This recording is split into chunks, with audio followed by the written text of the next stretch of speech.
Welcome everyone to Dragon's Dogma 2 comment response video. This is not some kind of a rage video where I'm gonna initiate some kind of a bad conversation type with the commentators, not at all. Commentators, what's the word? I don't know. But it's just a type of thing that I like to do on this channel, that is discuss things. I have responded to many comments on the first impression video that I did with 10 hours comparison of Dark Arisen and Dragon's Dogma 2, but it was just the first 10 hours comparison. My final thoughts are in the review, and I'm doing the response to comments in the review. This is a response just to continue the discussion, and that's it. No malice behind this video or anything like that. Many people that are on this channel for a long time know that I love to discuss things. Even sometimes it gets me emotional, sometimes makes me react badly, but I'm only human. It is what it is. I get annoyed by certain things, and same like you guys do. And that's fine. That's fine. That's why we need to discuss things, to keep our emotions in check and to think more objectively with what we are trying to convey to each other. Another thing is that my English is going to be terrible in a video like this, because this is a live video that I'm trying to record, and usually I can write pretty well when it comes to reviews, guides, or whatever that needs to be written. But when it comes to saying stuff directly live on the spot, that's where my English drops from okay to terrible. So keep that in mind. Anyway, let's start off. I'm going to try to skip short comments that say like a good video or bad video or things like that. There's no point in discussing that, because there's nothing constructive being said. I appreciate people that say good video and all that, but I can't really, there's nothing to respond there, right? So I'm going to try to keep it try to focus on the comments that are about to discuss things, that have their own explanations, constructive criticism about the game, about the review, and so on. So anyway, let's get started. This made me laugh. I watched a total of 42 seconds of this video, and I just wanted to tell you that you're wrong about everything you say throughout the whole 22 minutes. Really good. That made me laugh as hell. Oh yeah, by the way, I would definitely, I forgot to say that I would reduce the score of the game to 5, because I didn't know at the time of doing the review that if you start a new game, your old game gets erased completely. That is completely unacceptable, and that's a terrible decision, terrible design decision. This game has many of them, unfortunately, and it is what it is. I would, if I knew that during doing the review, I would reduce the score to 5. I'm playing the game currently solo, and I'm having more fun with it, but there are also there are many problems when playing solo, especially with weight management and so on. Now, my opinion is that this game is best played on PC because you can mod it, and then you can make your experience much better and much more convenient than it is already, because the game doesn't have, well, we're gonna continue discussing anyway. So let's see the replies there. Funny, because at 54 seconds you'll notice how he says it's actually a good game, so I guess you must agree. Dr. Strange didn't get the joke at first, so he got it later. It seems like he's just read that the subreddit copy pasted the criticisms posted here. Is this guy talking about me? I don't read Reddit. I don't have Reddit account. Maybe I do have from way back. So I really don't watch anyone or anything in terms of gaming, because I want to keep my thoughts clear completely. So when I enter a game, I want to have my objective opinion conveyed to you in most fair and most objective manner possible. Now, this guy's reviews are all his opinions and thoughts, of course, but you can also objectively measure some things in gaming. But the score, the overall feeling of the game, it's always subjective. You can't make an objective score. You can make bracket, for example, of an objective scoreline. For example, Dragon's Dogma being from 5 to, let's say, 7 in my scoring, on my scoring list, is relatively fair. From 5 to 7 is a good game, 5 is a mediocre game, and it's somewhere in between, or maybe touching on 5 or touching on 7, depending on many things about the game, where the subjectiveness and preferences come into play. He's very straightforward and will give it as it is. The criticism of the game is valid. A lot of folks who played the first game have stated part 2 took a few steps forward and a lot of steps back. Exactly what I said many times. I completely agree with this statement. He really isn't. I love Dragon's Dogma 1 and have really enjoyed Dragon's Dogma 2, but it could have been much better. Yeah. I love this game after 90 hours. Completely disagree with your opinion. Yeah, as I said, the overall feeling of the game, the overall fun enjoyment is always subjective. But you can measure some things objectively in the game. Said like you did that, then formed your opinion without watching video. Who is this? Someone said the game is perfect. I will now cry. Disagree with what part of Ryu ever will you offer contra arguments? Of course not. You liked it, therefore he's wrong. Sums up 99% of players these days. Consume and move on. Well, that's the thing that I'm trying to do on this channel, and I'm very proud of the community and people that are watching RPG Division and the people that are joining the live streams that are discussing with me a lot of things. What I love, which is basically what keeps me going, because money is not it. What keeps me going doing this thing and trying to be fair, trying to be honest, trying to respect people's time and money is that not feelings, but time and money. Feelings are subjective and I don't care for those. So the thing about this is that people like to hate and hype things these days. It's either something is the best or the worst, and there's nothing in between. Well, the truth is that most things are in between.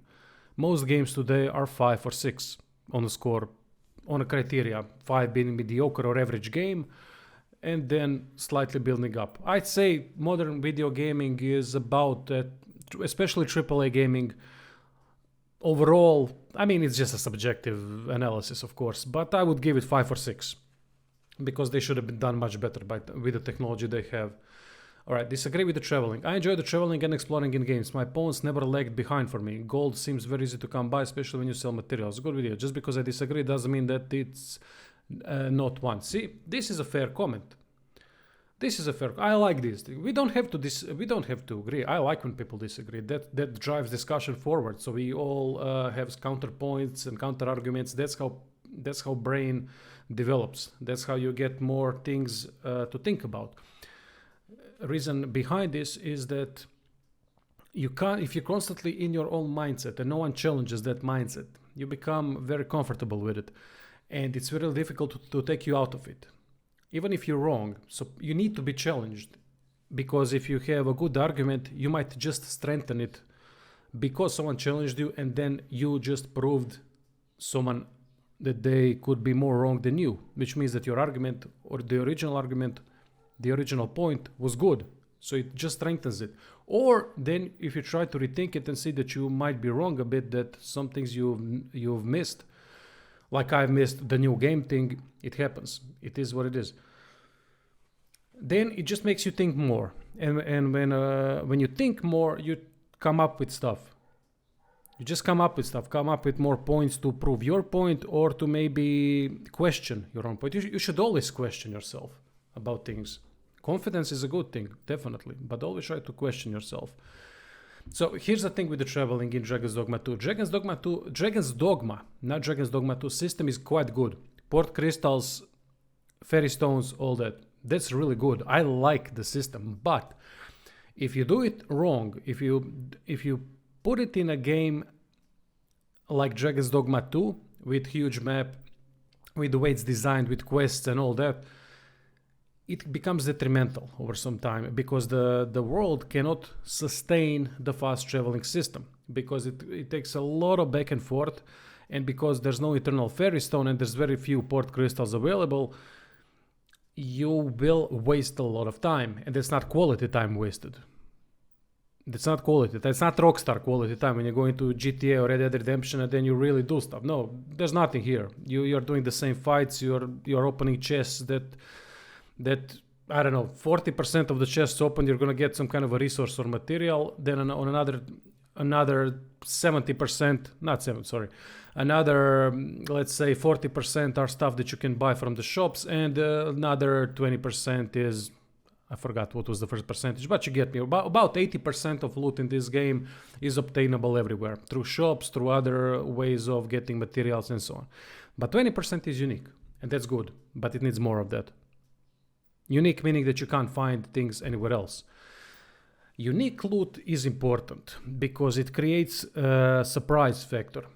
when you're not surprised by something that you have found, it diminishes the excitement level because you pretty much have seen that item somewhere else or have abundance of resources that you already acquired. That that uh, that brings down the excitement level, and that brings down. And then when that starts to happen a lot, then the excitement level and the surprise factor goes down continuously, and that affects the surprises that the game can offer you. And we all like to be surprised. That's why we love playing video games, especially RPG games that can surprise you with the story and other stuff. So, for example, disagree with the traveling. You can, sorry about that. You can enjoy things that are not great. No one said you can't. As I said in the video, I can't say how much fun you'll have with the game. You can play a bad game and have tons of fun. But here's the thing. There are preferences. My preference is, for example, I love turn-based combat in CRPGs. Most people don't like it because it's slow. But when it's done right, it's phenomenal. However, if it's done in an average way, quite mediocre, like for example, Broken Roads game that I'm playing right now that I'm gonna review next, I still love the turn-based system. I love it. But objectively, it's mediocre. I'm enjoying combat. I'm somewhat enjoying the combat in Broken Roads, even though it's quite lacking and it's mediocre, maybe even subpar. But because it's turn-based, I like it. Not like it, but I'm enjoying it more than most people, just because that type of a system works for me. But objectively speaking, it's very mediocre or even subpar turn-based combat. So anyway, just a little bit of an analogy to see where I'm going on. It's trivial easy to rack up quick 2-3k gold in this game. So far I'm only having problems getting enough gold to buy the most expensive weapons. See, the economy of the game is quite good, I'd say. People say that it's easy getting money, yeah, but then when you start changing locations, buying better gear and so on, it quickly goes down. That's good, because it means you have to keep getting the money. I don't like in games when you get tons of money quickly and then money becomes an irrelevant factor. When economy is done right in games, that's good. You're mostly going to be spending money on fairy stones. That's going to be as soon as you see any kind of a vendor or anything like that. And that's about it, really. That's all I can say. I think economy is decent. It's not great, it's not bad, it's not mediocre. I think it's above average. Because it's not easy getting in Dragon's Dogma to 200k, 300k. It's not easy. And unfortunately, if you go to grind the money, if you go with that intention, you're gonna get bored as hell with this game. It's just because the game doesn't have enough diversity in itself, in the content, to make that type of a grind interesting. This game is a good 5 out of 10 for me, and that's not a bad thing. Yep. That's fine. Absolutely fine. Can't believe you didn't enjoy exploring cave number 27. I think getting the rotten heart spot from the chest there changed my entire playthrough. That's a funny one, I gotta say. 27 was poor, 29, that's a cave. So funny. At least Dragon's Dogma Dark Arisen, you could find some unique armors or weapons at cave by chance, but it seems much worse now than it's ever been in Dragon's Dogma 2. Problem being that in Dark Arisen, every chest has its set loot, and it's randomized. So have fun saves coming for good loot. Then when you realize that's the only way for some locations to get good weapons and armor, it really pisses you off. Problem being that in Dark Arisen, every chest has its set loot. And it's randomized, so have fun, saves coming for good loot. I'm not sure I understand this comment completely. Just a wake up call. Whatever Dragon's Dogma 2 is doing, it beats Elden Ring.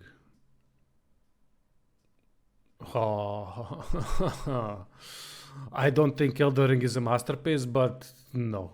Elden Ring did an amazing job creating a world. I know people were bitching and moaning about copy-paste stuff, but Dragon's Dogma literal copy-paste. First 10 hours that you play the game, you get everything. Everything stays the same after first 10 hours. In Elden Ring, it doesn't. A lot of things changes. Yeah, the biome, the landscape changes in both games, but the world of Elden Ring is some of the best that I've played yet. Not because of what we're used to. I actually like a lot the Elden Ring world because they managed to retain the atmosphere of a linear game and put it in an open world, because the atmosphere of Elden Ring was truly a From Software Dark Souls type atmosphere, and I think that's a huge success what they've accomplished in that game. Now, regarding copy paste dungeons and all that, look, it sucks. But I would still rather go against copy paste boss, the what was those knife night killers, whatever, ninja, whatever they were.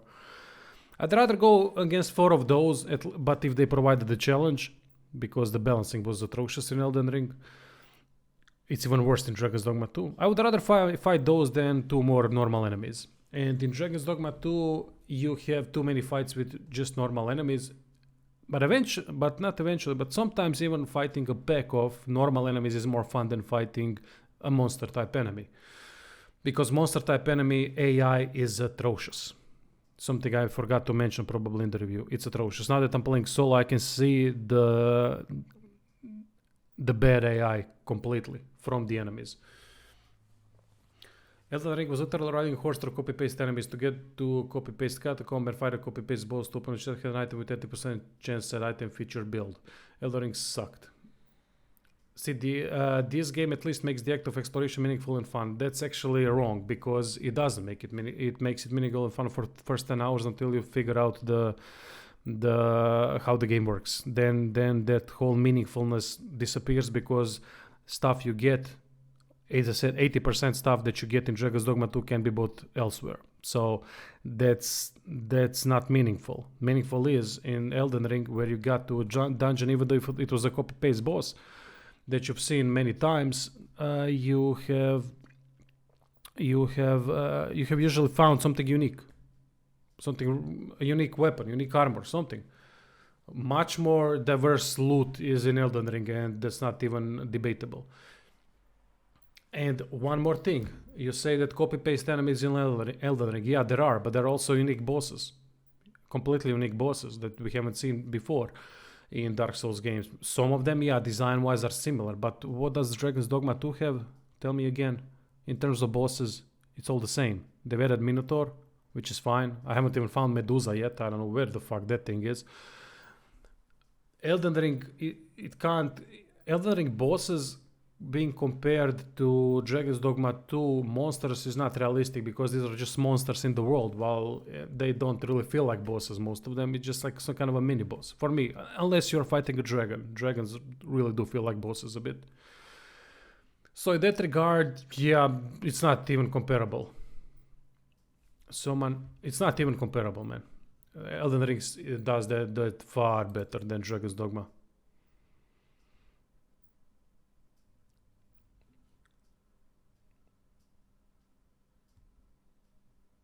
Because whole Dragon's Dogma 2 is copy-paste of Dragon's Dogma 1, with very little things added. But can you say that Elden Ring is a copy-paste of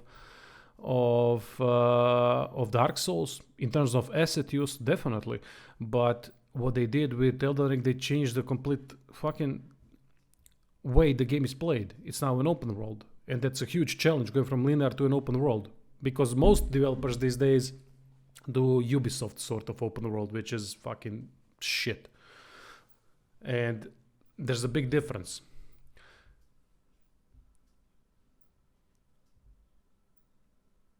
Yeah, the Elden Ring has a lot of variety.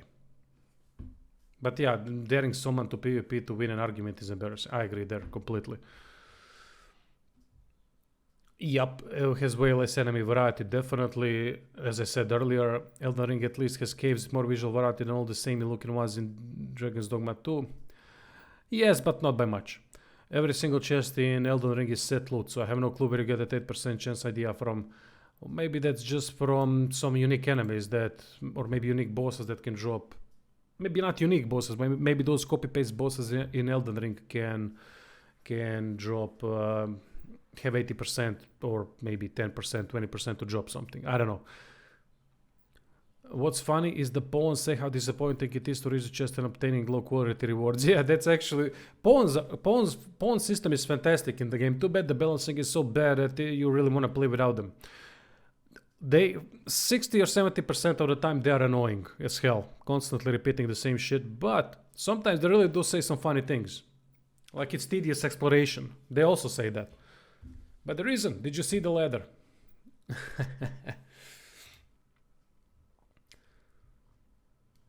Saying Elden Ring has copy with praising DD2 is irony at best. DD is just copy of DD1 with better graphics. Like, yeah, that's basically it.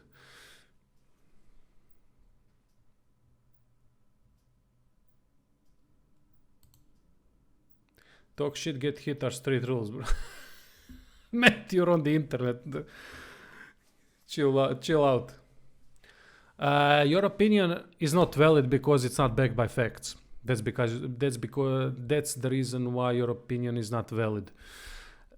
Comparing these things in Elden Ring and Dragon's Dogma 2, it seems like you didn't understand the game design, or maybe you did, but you maybe missed things. I miss a lot of things as well. Not because maybe sometimes I don't understand things, but I do try to understand a lot of things about the game. But your opinion is not valid, not because everyone can have an opinion, but you gotta back that opinion up. And people are right to be against your opinion because it's not realistic. Needlessly large map, I would agree there with you. I think Elden Ring map could be a little bit shorter. But whole Dragon's Dogma 2 is copy-paste, so they even use the same world as Dragon's Dogma 1, and then the world changes in true ending, which is one of the biggest missed opportunities that I've seen yet. They could have done something phenomenal with that, but they went with a limited. Okay, I'm gonna skip this whole. There's a lot of. Let's go to other comments.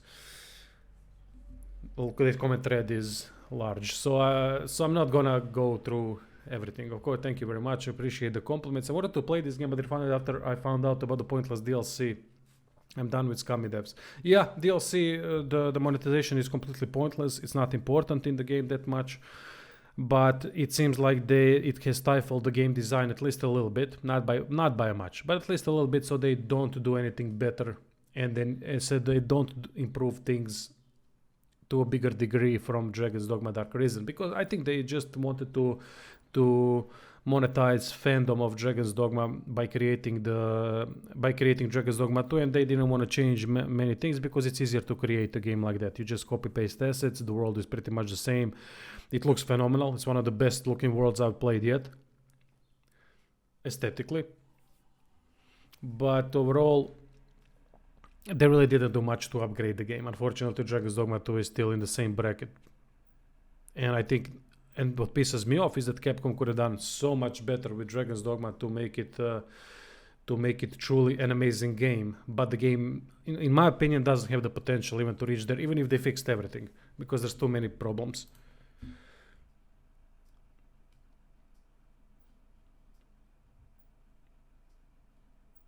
See, the cosmetics part, this is where people where I usually start to argue with people, because cosmetics are important in games, especially in RPG games, when you're trying to create your own character and you want to make a distinctive look of your character so that you are immersed more into the whole story and into the character that you have created. So it is very important. So anyone that defends cosmetics in a single player game, anyone that defends monetization of skins in single player game is absolutely wrong, and they are objectively and by default, not objectively, but they are by default wrong, and there's no argument, no discussion there. Cosmetics are important, they will always be important, and there's no excuses for monetizing skins. No excuses, especially in a single player game. And I'm gonna do a video soon explaining why most AAA games today should cost less and not more. So don't give me that corporation bullshit that you got served, where they tell you, oh, production costs, so this and that. Don't worry, I got a video coming up. It's gonna explain a lot of things.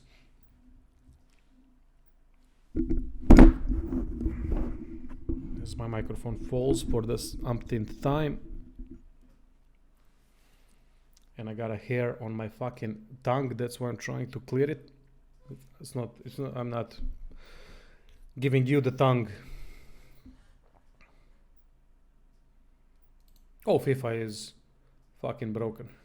in terms of monetization. That's one of the good. FIFA is one of the good examples. I played many FIFAs in my life, and FIFA since FIFA 14 and FIFA 15 has not done anything to improve the game.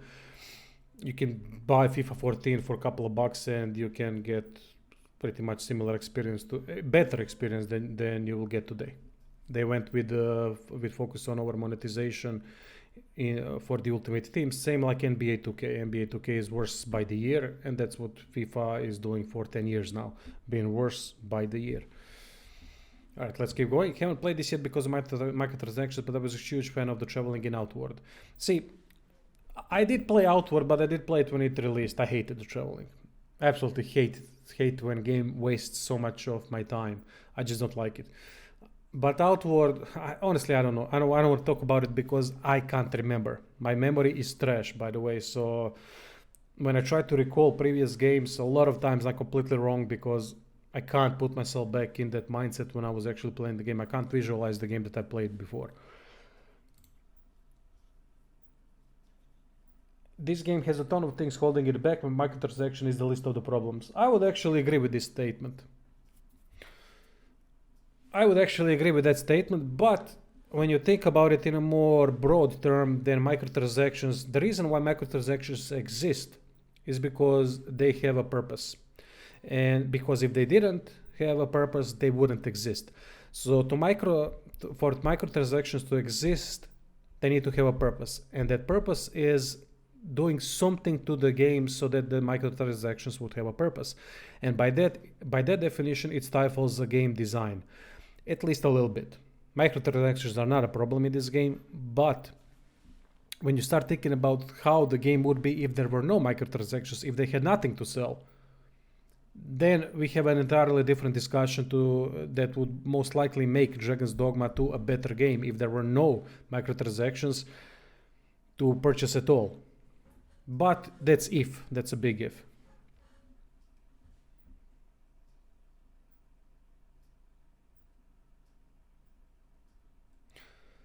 To me, the purpose of microtransactions is to pay for indefinite maintenance of a live service game. It's just unfettered greed to put it in a single player game. Yep. I honestly would have never known the game had microtransactions had everyone not made such a ridiculously big deal about them. I agree they are a bad thing, but I don't even know where to look to find such. Let fools be fools. People that are saying this are not fools. It's just that some people are not thinking broad enough on how the microtransactions can affect the game design. Fucking hair. Having a dog in a house, you get this. So that's the problem.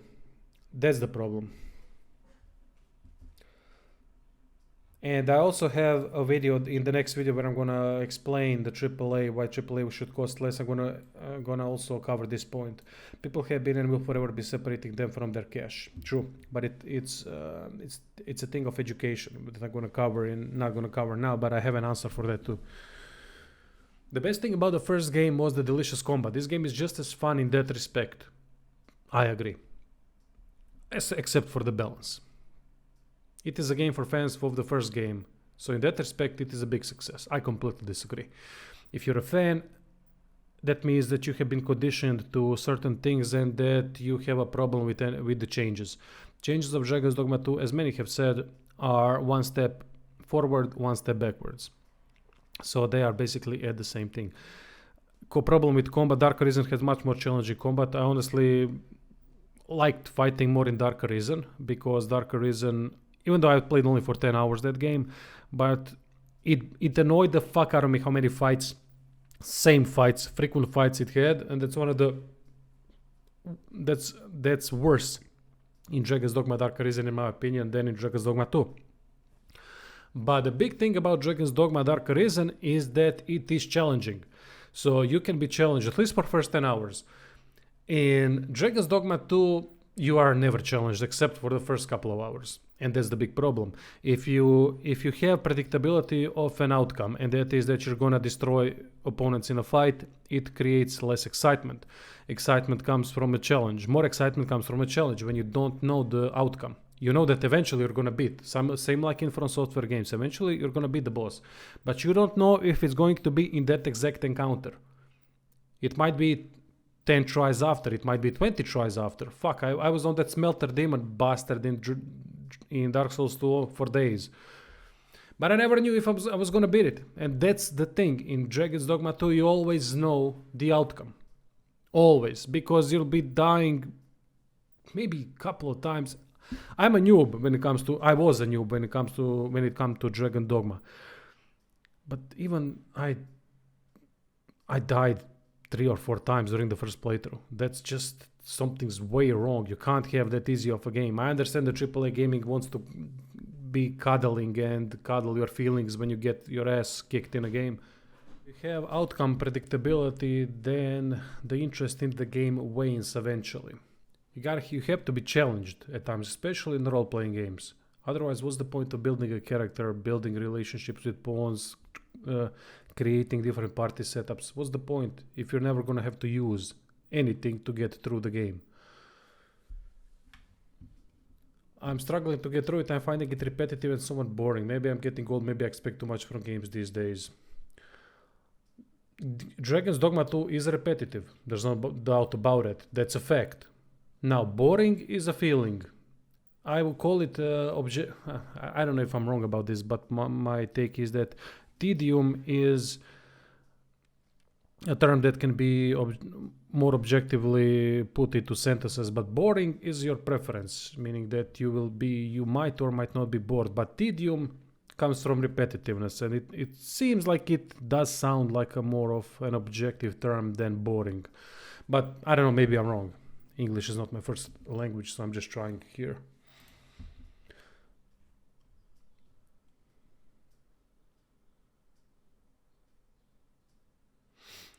The bigger the game is, the worse it gets. Unfortunately, that's why I say that AAA gaming is, to me, at 5 or 6 at this point, because they don't really do a good job utilizing bigger worlds. Most games. Rockstar did great. Elden Ring did good. Honestly, I don't know any other that I would put into that category. I played Horizon, the first one. Haven't played the second one. They did a good job with the open world, but honestly, I don't remember it that much. I just know that it was a good game, and that's about it. I'm 36 and have been having a goddamn blast playing. I don't know, man. Maybe people are just fucking different. I'm also 36, by the way. But this guy is correct. People are just different. They like different things.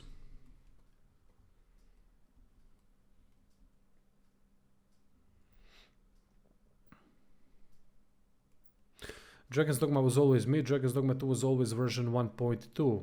It seems like that. People's lives are so diminished and inflated they will accept any corpus slop from the Eastern and Western masters. There is some truth to it, unfortunately. There is some truth to it. I love how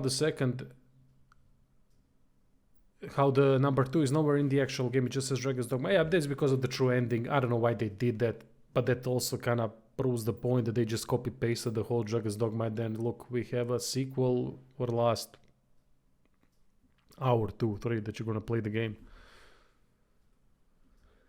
It's not a good design. It's not a good design in my opinion.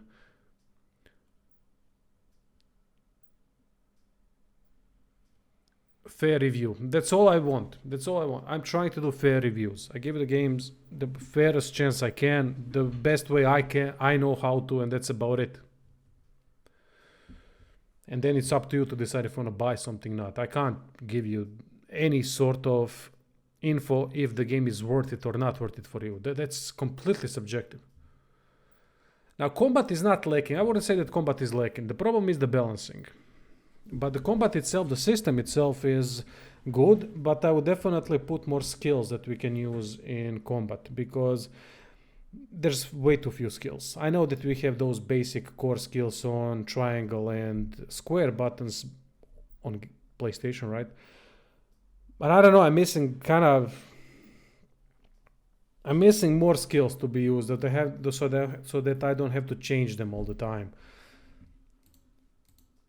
Combat like you're not sure what game you're playing. Have you seen Combat from Rise of Ronin? How diverse it is? I haven't played Rise of Ronin, but if we are going to compare Team Ninja's combat to any other studio in the world, Team Ninja probably comes out on top. There are very few studios that can match Team Ninja's combat system. They have absolutely amazing combat design in most games. Some of them have been good, which is still better than most games out there, but Team Ninja sucks at everything else.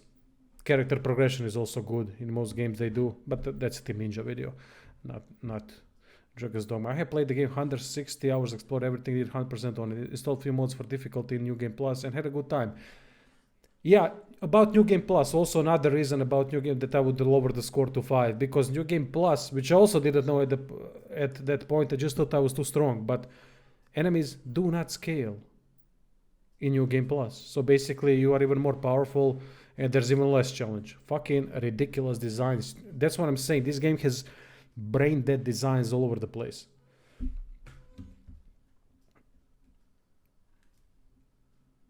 See, but I must say it's huge disappointment as I'm a really big fan of Dogma games. After that shit, I went back to play Dark Arisen as it is way better in every aspect except graphics. Disclaimer, I've got 110 plus hours with this game and I would say I rather enjoyed my playtime. Several criticism points. The exploration being such a huge part of the game clashes with the nighttime, having numerous cool monsters that you barely see otherwise. None who wants to actually explore the game will try to do so while being nearly blind due to view distance. At least I avoid running around at 99% of the time. That's a good point. Combat is fun but is incredibly unbalanced. DPS, class selective and spearhead having readily available immortal buttons that allow them to be better tanks than fighters, stagger on stuff like Helm Splitter being able to rival Warrior and a ton of damage on top of that. Monsters are trivialized by select ultra hitting attacks, which not every class has access to, adding to the lack of balance, or by stagger. On top of making the game too easy, it also limits the build crafting by a lot. Most skills don't have a niche, or the niche is too limited. When you have skills that fall in the ultra DPS, ultra stagger, or both categories. That's a good point. For example, debilitations. I barely use those, except to burn enemies and poison them. That's about it. There's just no motivation to create something unique and or at least there's not even an option, customizable thing, except for the Wanderer class. There's very little customization in Dragon's Dogma when it comes to character progression. But there's no even incentive to build something different. For Warrior specifically, I think this is my absolute favorite class in the game thematically. I haven't played it, so I don't know, but it's heavily unpolished. Shoulder barge is ultra short distance, and the whole class would gain a ton of flexibility if you could use it mid-charge of a skill without restarting the charging from scratch. Okay, I didn't play Warrior, so I can't really comment on it. Maybe they are right. It seems like they know what this person says knows what they're talking about.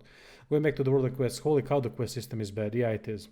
I thought it was better, but now that I play again, it's actually not it. Although the writing of the quest is not bad. Sure, having missable quests is fine and fun, but when it's a freaking chain of quests and the later parts not even showing your log, on top of that, some major chains aren't even initiated unless you actively scout the locations for them. Yeah, I agree there. It's not a good design. If I didn't know not turn in the 15 crystals too soon, I would have missed out on all but 2 quests in Bug Batal. This is outrageous. Endgame and especially New Game Plus is a huge missed opportunity. Too limited, should have been so much more. Yeah, this is a fair point. Yeah, grind. It seems as soon as you have to grind the XP in games, that's a downside to me. Because most games these days can't support the grinding. They don't have the systems in place to support it. It becomes boring, tedious. It becomes repetitive. And repetitiveness is never a good thing. Repetitiveness equals busy work. And busy work is anti-fun. No matter how good the game is at certain things. It's anti-fun eventually because it's predictable. Generally, you would avoid darkness, but I'm not exploring 100% of the time. Sometimes I just want to go on a death march across the country to see how long it takes for my loss to accumulate enough to cause me to make camp. Yeah, health loss. I don't know about that design, to be honest. I'm on the fence about it. Solo play, it really hurts a lot because of all the camping needed and all that, but it's one of the minor problems. Not even a problem, I'd say. I don't know, I'm on the fence still on it.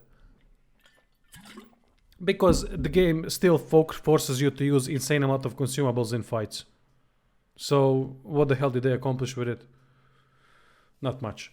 I haven't actually played the game. I will soon, but already know this review is going to be a banger because it's probably the most objective. Oh, thanks, man. Thanks. Appreciate it.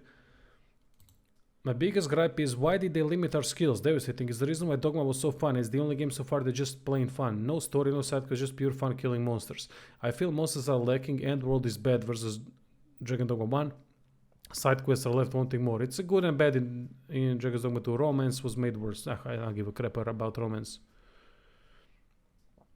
They dropped the ball, but it was 9 out of 10 in Dragon's Dogma 1. It was 7 out of 10 for me in Dragon's Dogma 2. As I said, I played briefly Dark Arisen, but that game was far from 9. It was, in some way, it's actually very similar to Dragon's Dogma 2.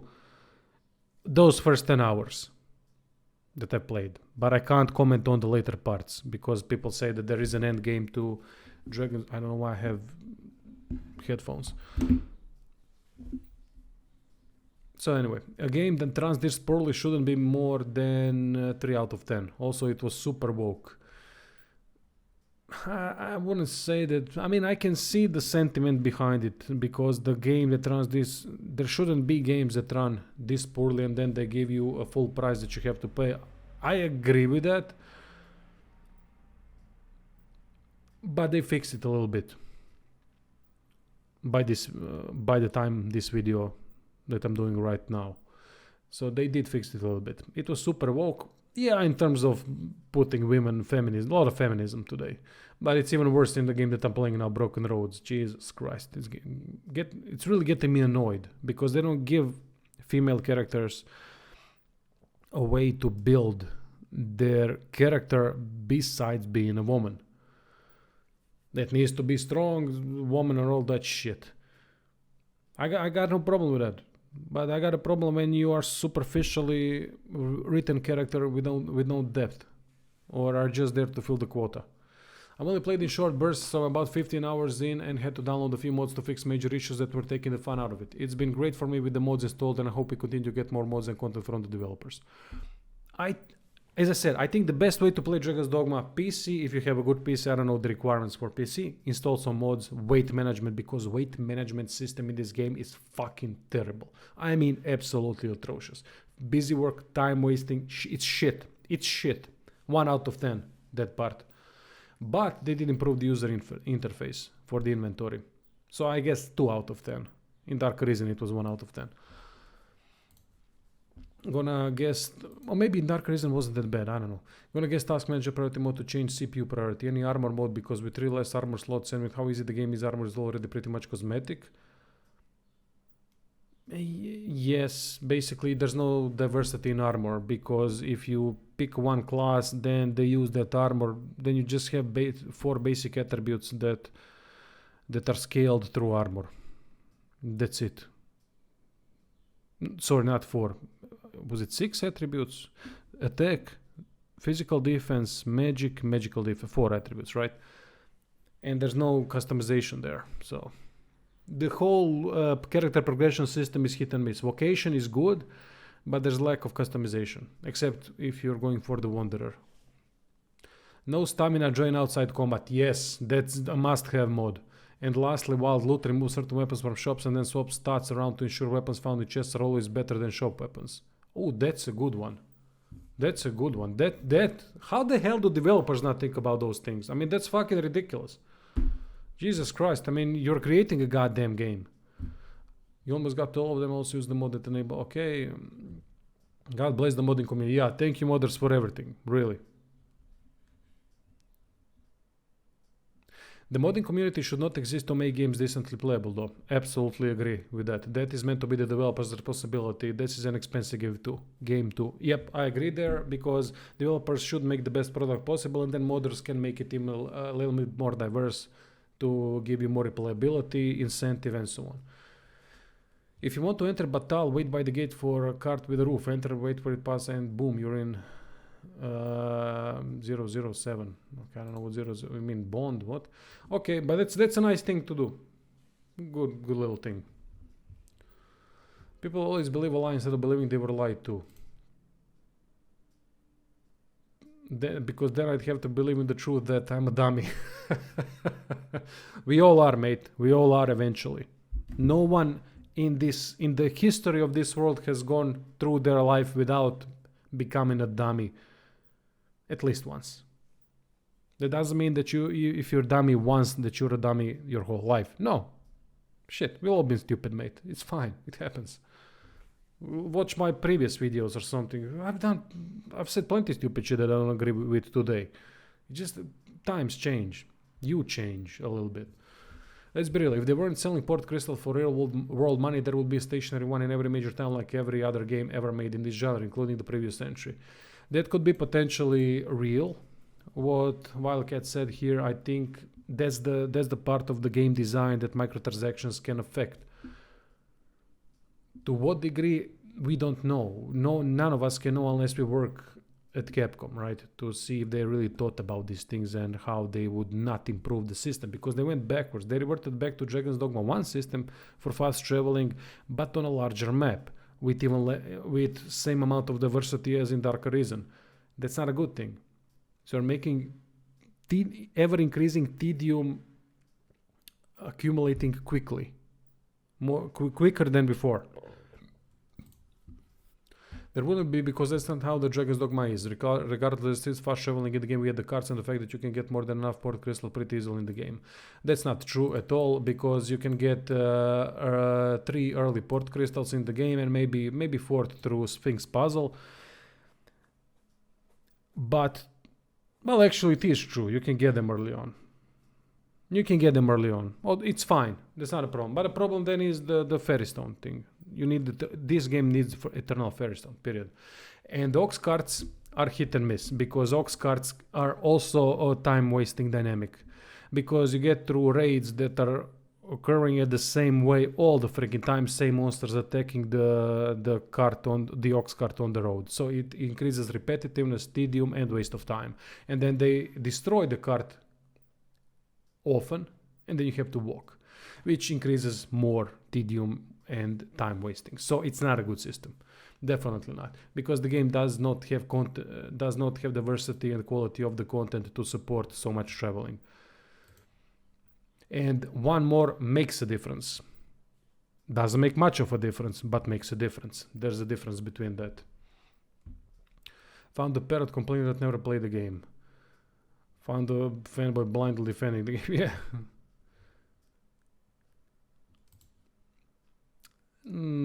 Okay, let's go through this. No, fast traveling is actively discouraged, because when it's freely available, you get Starfield. See, that's the problem.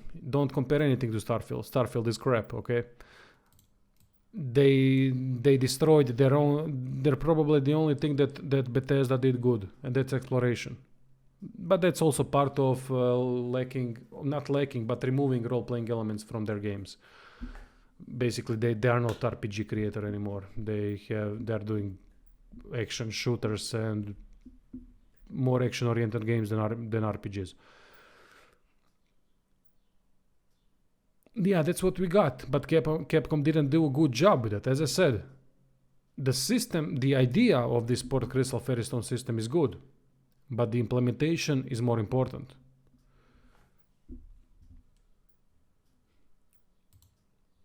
This is also not true. The sale of port crystals, like all of the microtransactions in this game, is an idiot tax. Not only are they not necessary, they are not, I agree there. You'd have to be an idiot to actually buy them. Not really, because I went to the end of the world where there were no port crystals, so I couldn't save my progress. And at this point, I didn't have port crystals on me at all. So the problem I had is that I wanted to go to the end of the world to unlock vocations that are, for some stupid goddamn reason, another brain dead design, vocation unlock in a game that lacks diversity, placed before the end of the very game. What the fuck? So what, that I can go to New Game Plus that doesn't scale enemies with those new unlocked classes? No, I have no incentive to play the game anymore. The game is lacking in choices department, in terms of role-playing department, and it doesn't have anything to support New Game Plus. And they put vocations before the New Game Plus. Basically at the end of the world. So I wanted to unlock these vocations because that's the only diversity the game has, so that I have more options to play with at the beginning of the game, where there are very few port crystals available. So the problem that I had is that I went down there and I didn't know where to get port crystals. I thought that port crystals would be there because logically they should be there. There's no discussion about it. I don't give a fuck what anyone says. Not having South Continent, not having a port crystal is fucking, it's brain dead design decision. Uh, and one thing is that I went to the south and didn't have an option to get back and save the progress. So I had only one option, and to buy the port crystal from the microtransaction shop or waste a lot of time to get back. That's a problem.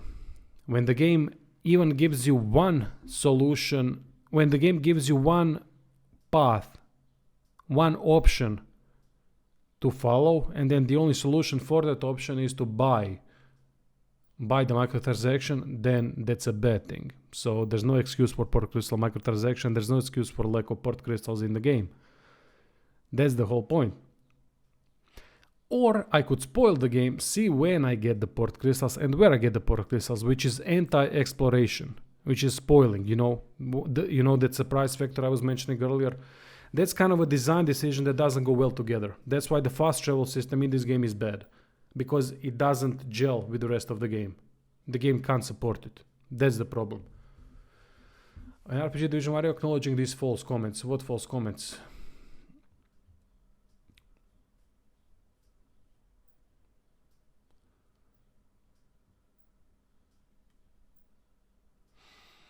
Yeah, there's in Dark Arisen, what I played, at least there were 2 big cities, but the map was much smaller. So it was a way in that, and that game had Eternal Fairy Stone, which this one didn't. So modders will fix all of Capcom's fuck-ups and terrible hasty design choices just like a decade ago. Thanks to the modders. Great for PC, bad for enabling these practices by fixing stuff outside of the corporation. Best items from vendors instead of best stuff from world exploration was a bad move in my honest opinion. Yep, definitely. That's also anti-exploration design. People say that exploration in this game is fantastic. It's not. They did not create such exploration. They made it repetitive and unrewarding for the most part. That's not a good thing, people. I was so hyped for this game as I'd beaten Dragon's Dogma several times over the years, but man, what a disappointment this was. I played maybe 30 hours and then I realized after my 1000th random boring encounter that I just wasn't attached to my character and didn't care. Just quit right there and I haven't been back, or maybe I'll go again later on. Yeah, it's the tedium factor. Some people will feel it more, some people will feel it less. Did not play the game, but this is a solid review. Damn, imagine how better this game could have been with just good optimization, easier fast travel, and a better story. Hope Capcom takes note of this review. Thank you, mate. Appreciate it. But Capcom really did fuck up with the story. The story overall, the point of the story, not the point of the story, but the general story is good. But the presentation of the story is terrible.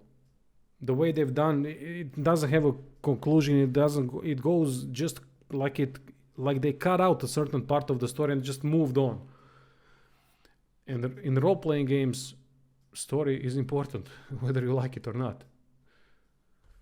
The story really laid it down, I agree. I'm just exploring away, ignoring the quest and killing shit level locations. That's about all I will probably do, as the questing system seems to be very confusing and chasing an NPC around trying to show me the way always gets bugged.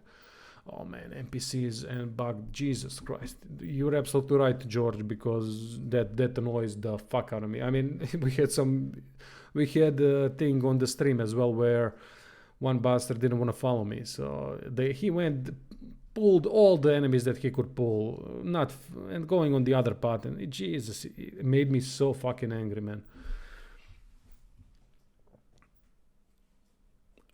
I can't believe. Thank you, by the way. I really appreciate the positive comments, and I appreciate the negative comments.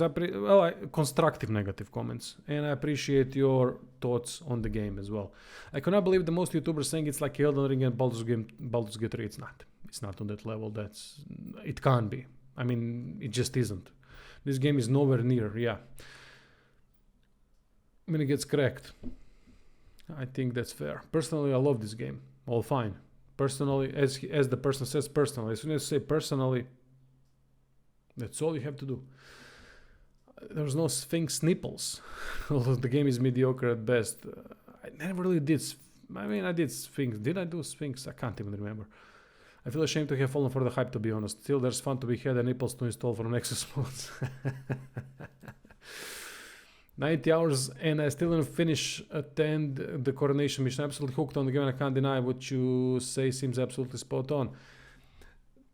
That's it. That's the perfect comment for a game like this. I've enjoyed Dragon's Dogma 2 a lot in first 15 hours, but then I didn't anymore. And then I enjoyed it in the true ending. True ending was fantastic. I really liked the world afterwards and enjoyed but that's minority. And I can't say that you will enjoy it more or less than me. Maybe you enjoy it even less than me. Maybe you enjoy it far more than me. I don't know. But that's not the point of a review.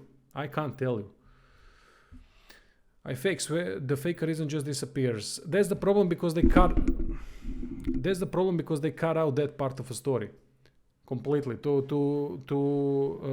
do something with it better. So we have some kind of Game of Thrones vibe and all that. They just said, "Oh, my pawn has got a fucking migraine. We can't enter.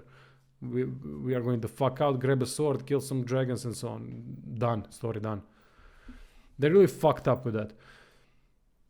But he is found later. I think you just missed because he was part of a fight before the end, right before the end. But it was such an unmemorable fight that I can't fault you for not remembering him. Another thing that I have noticed while watching Armor and Alfie showcase videos of the game that the developers have downgraded the clothing mechanic in terms of fashion freedom. There's a lot of clipping in Dragon's Dogma 2 as well, which is very disappointing. In the original game, Dragon's Dogma Dark Arisen, you have 2 slots where you can equip clothes and armor for the upper body. Yeah, I've noticed that. And pants and greaves for the lower body. Plus the glove gauntlet for the arms. This gives you the freedom to come up with cool fashion combinations with character creation. Here are my examples that I made. A wolf warrior with brown leather armor, dark elf strider dressed in a white trophy jacket, and a crimson mage. See, okay, this is part of a thing that I'm saying, that cosmetics and aesthetics in single player, in every game, are important. Because this is, Biocan says it perfectly. He's creating his own character. In an RPG game, he wants to get immersed into the character more. And more options is better, because it also can create diversity and different dynamics. Remember how many games, I don't know if many of you have played in the 90s. I'm sure a lot of you are that are following the channel. In the 90s and 2000s, early 2000s, when you beat the game, you got something unlocked. Maybe you got a new costume, and then you replayed the game with that new costume completely from the start to finish. And it gave you a completely different feeling. Not completely different, sorry, I'm exaggerating. But it gave you a little bit of a different dynamic. It's important. These things are important, especially in games, in repetitive games that AAA games have become. You need diversity.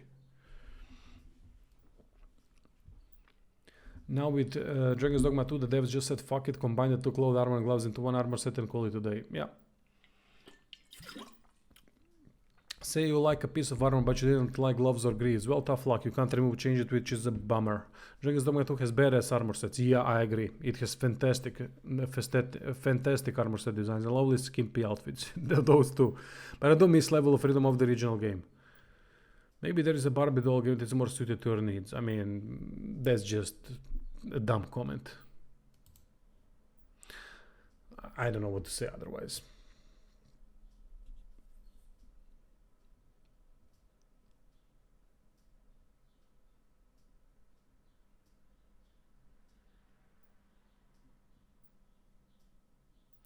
Just reading quickly.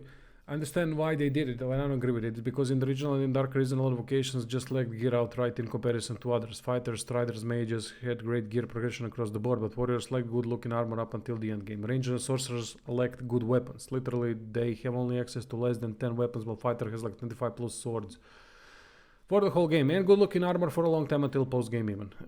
Assassin doesn't have a good armor sets fitting for him at all until Everfall and the Isle. Mystic Knight, Magic Archer, blah, blah, blah. Okay, the Dragon Quest or stage of the... Wait. Dark Arisen made the old DLC armor weapon packs purchasable in game, but they're weak until Dragon Forge. Where they messed up in the original is that if you make your opponent's set of armor or fashion, the results can be great or meh. That's why transmogrification is necessary in every game. Without much of an... but logical transmogrification, not that I can transmogrify a robe into plate armor, not like that, logical transmogrification, without much of an in between. Also, the female character model had way more stuff to play with than males did. The female model has access to the best other clothing in the game for legs at least. The last point I bring up is that a lot of armor and armor sets were just lacking or straight up incomplete, missing pieces from switch from Dragon's Dogma to Dark Arisen. The massive jump in OP gear in the end game when you finish Black Bitter Isle. Is it Backbeat or Black? I don't know. Then every vocation becomes godlike and can't die anything. Can't die to anything outside. Yeah, that's the lack of scaling, but that's a different topic if scaling is good or not. I prefer actual gameplay and working out which items, spells, and weapons are going to work best for me personally. But that's the thing, you don't have to, because everything works in this game. Everything is easy and everything works. That's also anti-RPG. If you game for the petticoats and the bracelets, then no doubt developers will be happy to include them. Some will even charge you extra every now and again for the same tiara with different color stones in it. Well, that's the problem of the over monetization and not really giving us the aesthetical diversity that the games need, especially something repetitive as Dragon's Dogma 2. Each unto their own, but anyone getting into microtransactions is a complete decal who is selling all gamers out in the future. I can't really disagree with that last statement. I was also, don't get me wrong, I was also a dickhead. I'm learning from my mistakes, people. I bought about in my life $40 to $50 of microtransactions. And I feel bad for it to this day. I bought it for FIFA when I was playing Ultimate Team. I was bored at the time. I don't know what happened, but I basically gave up, bought a couple of packs, and I feel bad to this day for giving extra money to one of the scummiest developers out there. Not developers, they're publishers. They're not even developers. They're just copy-paste, asset reuse bastards. So Final Fantasy VII Rebirth, Rise of Ronin, eventually when they go on sale, I will buy them and review them. I want to review Rise of Ronin. I think Final Fantasy VII Rebirth is going to be fantastic. I haven't watched any reviews. I don't know how the game has been received. As I said, I like to keep my mind closed to any outside influence. Rise of Ronin, I don't have high hopes for it because it's Team Ninja. But I'm going to give it a chance. I will do a fair and honest assessment of Rise of Ronin and Final Fantasy VII Rebirth, although I don't think I'm going to have any much negative to say about Final Fantasy VII Rebirth because I loved the first remake. It's one of the best combat designs of all time, in my opinion. The Final Fantasy VII Remake with the combination of strategy, tactical approach, a little bit of turn-based, and a lot of action. I mean, it's fucking insane. Dude, I may be the weird one, but I hated the game. Wanted to like it, but I just can't. It feels hollow to me. That's a good description of Dragon's Dogma 2. It feels hollow. Why would you be the weird one, mate? That's your opinion. That's fine. I don't hate the game. I like a lot of parts of the game, but that's the thing. Sometimes the overall is not really a good description, the overall feeling of the game. Because most people, I can't really say that there was a perfect game ever.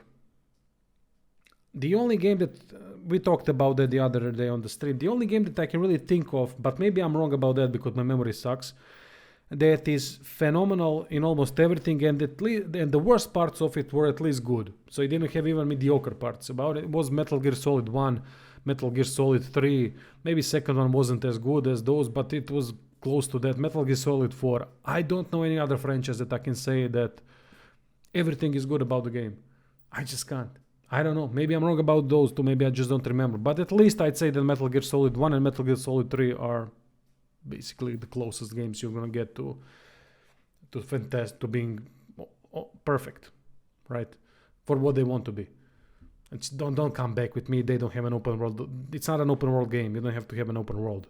You gotta think about the game in its design, what it wants to be, and how it does that. This really is going to be year of the backlog. There might be some decent games to buy. The discount once they're patched and the DLC is part of the asking price. I don't even know what's coming out this year, mate. I just go month by month. Walked all the way to Batal for the elf girl to look for the fertilizer for her bonsai tree or whatever. It was a long journey with some difficult terrain enemies, but I really enjoyed it. Yeah, I also did enjoy the challenge of going to that place. I really did. I found it very challenging and I liked it. I really felt like in Lord of the Rings, like the Uruk-hai were chasing me because orcs and hobgoblins and the other bastards, they chase me a lot. Realizes there's no port crystal in the city. Think, okay, whatever, I don't really plan on sticking around this area anyways. Find the guy who has the stuff. He tells me to fuck off unless I go all the way back to Elf Village, the other side of the continent, and bring him back, literally. Soup made of rotten fish and rotten apples from the elves. Not only that, the elf girl wants to deliver it herself, making this now an escort mission over one of the most painstaking tracks in the game. Yup. Capcom 1000% knew what they were doing with no permanent port crystal in major cities outside Vermont and selling them in microtransactions. I agree there too. That was my experience as well. Don't buy one. There's a vendor 10 minutes outside that sells you one for Worm's Crystal. Whatever. Yeah, but you gotta kill dragons, which is gonna be very difficult in the early game. Yeah, exactly. The blind. See, that's the point what I was saying earlier. So I decided to look up online where to get one. Kind of disappointing because I wanted to really do a blind playthrough. Great point. That's what I was making earlier. You want to be surprised in an exploration game, right? You want to feel rewarded when you find something out. Why didn't you use the port crystal from the elf quest to always have a way back? Because he didn't find the elf quest and he didn't want to spoil it. That's the point.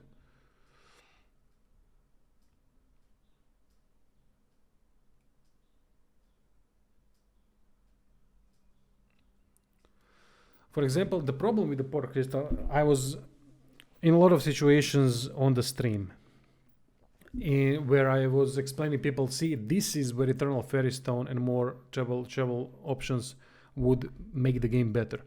The point is that where was I? I was full of stuff playing solo or with my mule, and I wanted to get rid of the stuff. Wanted to remove my things because I wanted to feel challenged by a game. I wanted something for the game to challenge me in terms of combat, so I'm playing solo. But the weight management is a problem. So I constantly have to track towards back to vendor, back to the place where I want to progress. So here's the thing. You have a port crystal in your inventory, you put it down, but you have very limited amount of fairy stones in the game overall.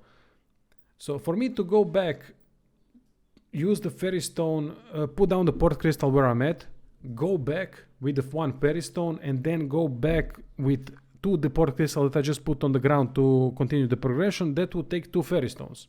And that's a lot for just to go remove, sell stuff and so on, so that you can actually play the fucking game without huffing and puffing every 10 seconds.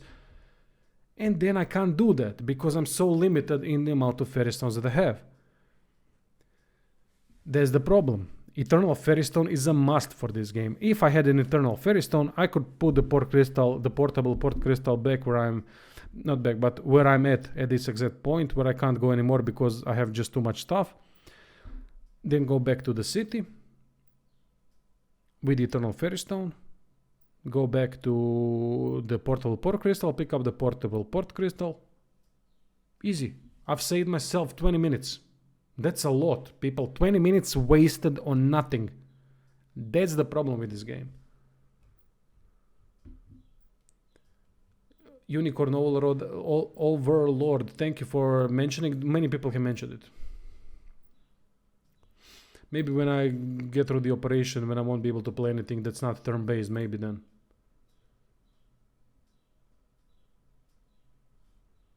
I don't know what they are talking about, this post-game trim. Aha, you mean the true ending? What? Because I've shown gameplay from a world, how the world looks. Okay, I can see that as being a spoiler a little bit, but I didn't say anything regarding the story. Seems like most of the issues you point out could be fixed with mods. Yeah, most could. Most could.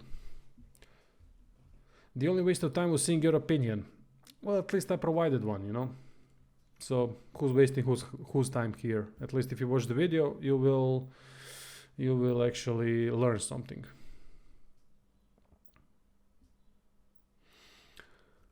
But by reading your comment, no one's gonna learn anything.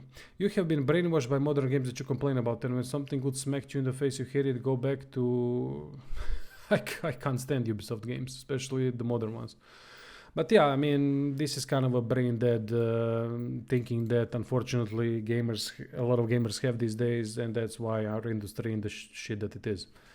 The industry that we love. Thankfully, it led to rise of indie and AA games, which are some of the best games you can play today. But I'm not the problem. These people are. Only way I play this game is if I'm paid to do so. Alright. It's not a bad game, that's the thing. There's lots to like. Combat, pawns, crafting.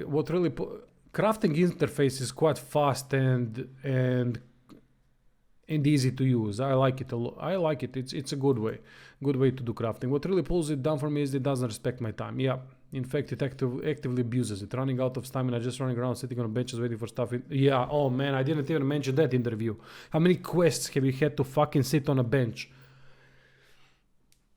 And then people always say, well, you gotta pass the time. It's the advancement of time. People, some things that work in how things work in real life do not translate well to games. Life is busy work, is it not? It is. You don't want that in games, do you? Or maybe you do, I don't know. But it doesn't offer anything to the games themselves, depending on the genre. To Dragon's Dogma 2, all this traveling around doesn't add to the game. That's the problem. Because it doesn't have enough content to support it.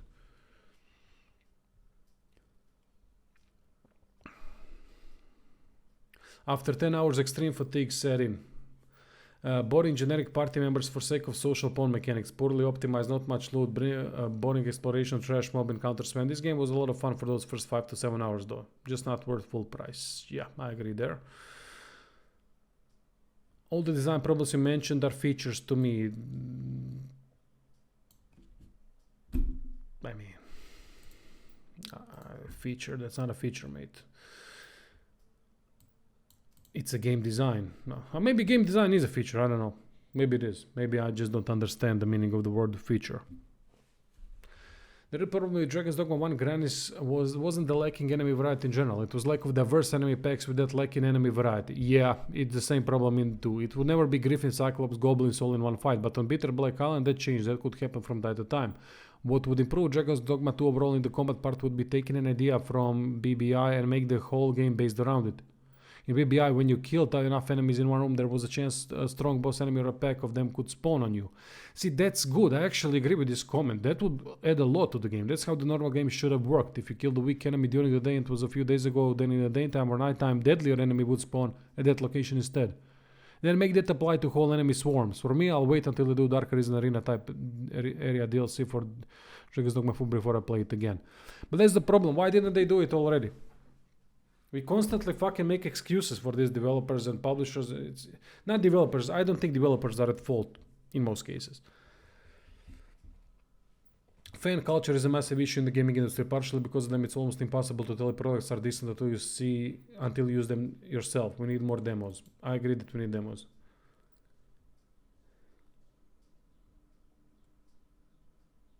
I don't think I've ever been able to know if a game was fun till I got to play it though. That's absolutely correct. You can never know that.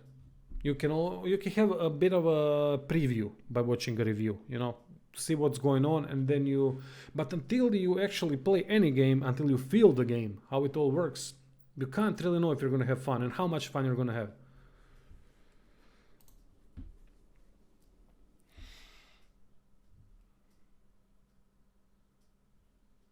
I think also there's a lot of bots today praising games like Starfield and things like that. I think it's...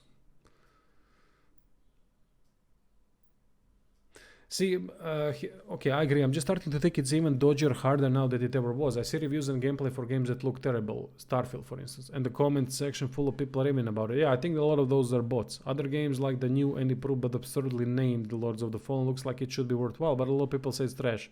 Well, maybe they are trash. Or maybe both the game and the commenters are trash. Maybe you're right. I put the games in my Steam wishlist, wait for them to go on sale, then check out a couple of reviews, some gameplay, and then often just remove them instead of buying them, just so they looked good enough to me once, but looking again they don't. Maybe I'm just trash. Well, that's actually a good point. There are some good points in this comment. That's what I told also about hype and hate. Try to detach your emotions. Don't believe the hype. I mean, every trailer wants to present the game in its best colors. So the game will never be as good as the trailers. Simple as that. Almost never. Now, Lords of the Fallen is not a trash game.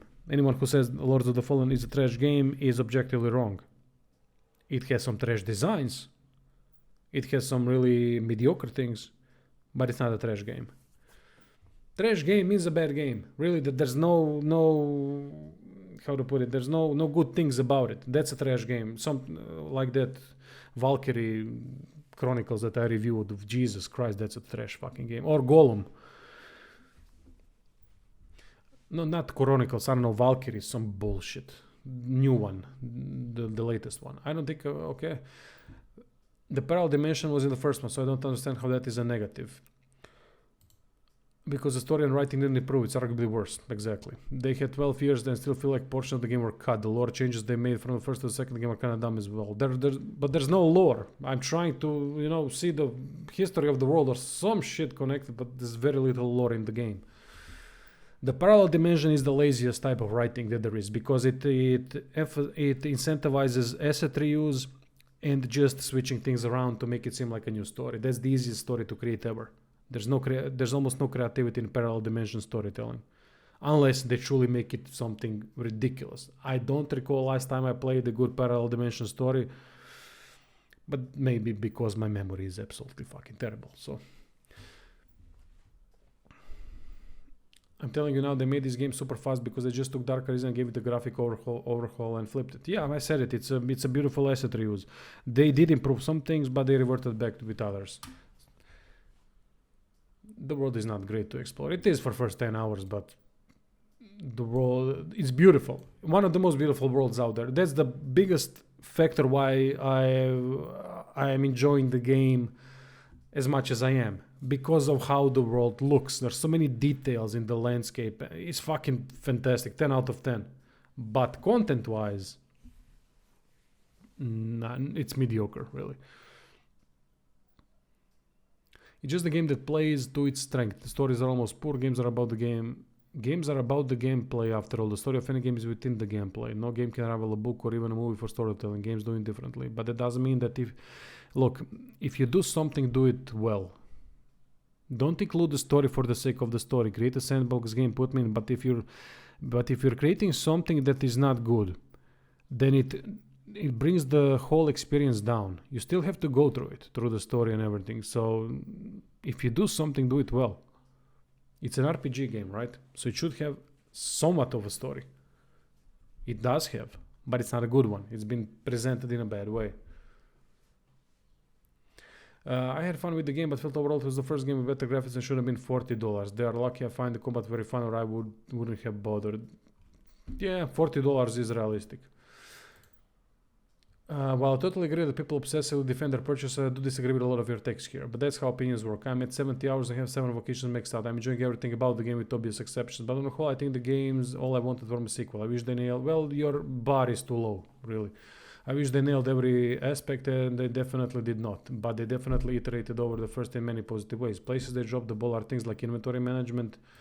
Yeah, constantly giving items and all that. Yeah, I agree. The removal of pawn review statements, choosing a message to send, I don't know about that, but honestly, doesn't seem like an important thing. Depends on, maybe to you it is. It's fine. I can't say what is important to you. The lack of many enemies from... So they removed some enemies from Dark Arisen. I did not know that. A lack of difficulty, yeah, some mediocre quest designs, and whoever decided the most expensive houses would have no tangible benefits is a moron. Right? Performance also, performance is probably the worst thing about the game, and with the fast travel. And why there's so many stealth missions? The disguise mechanics do not even make sense. That people arbitrarily get aggro and attack me. Yeah, alright, that's a fair comment.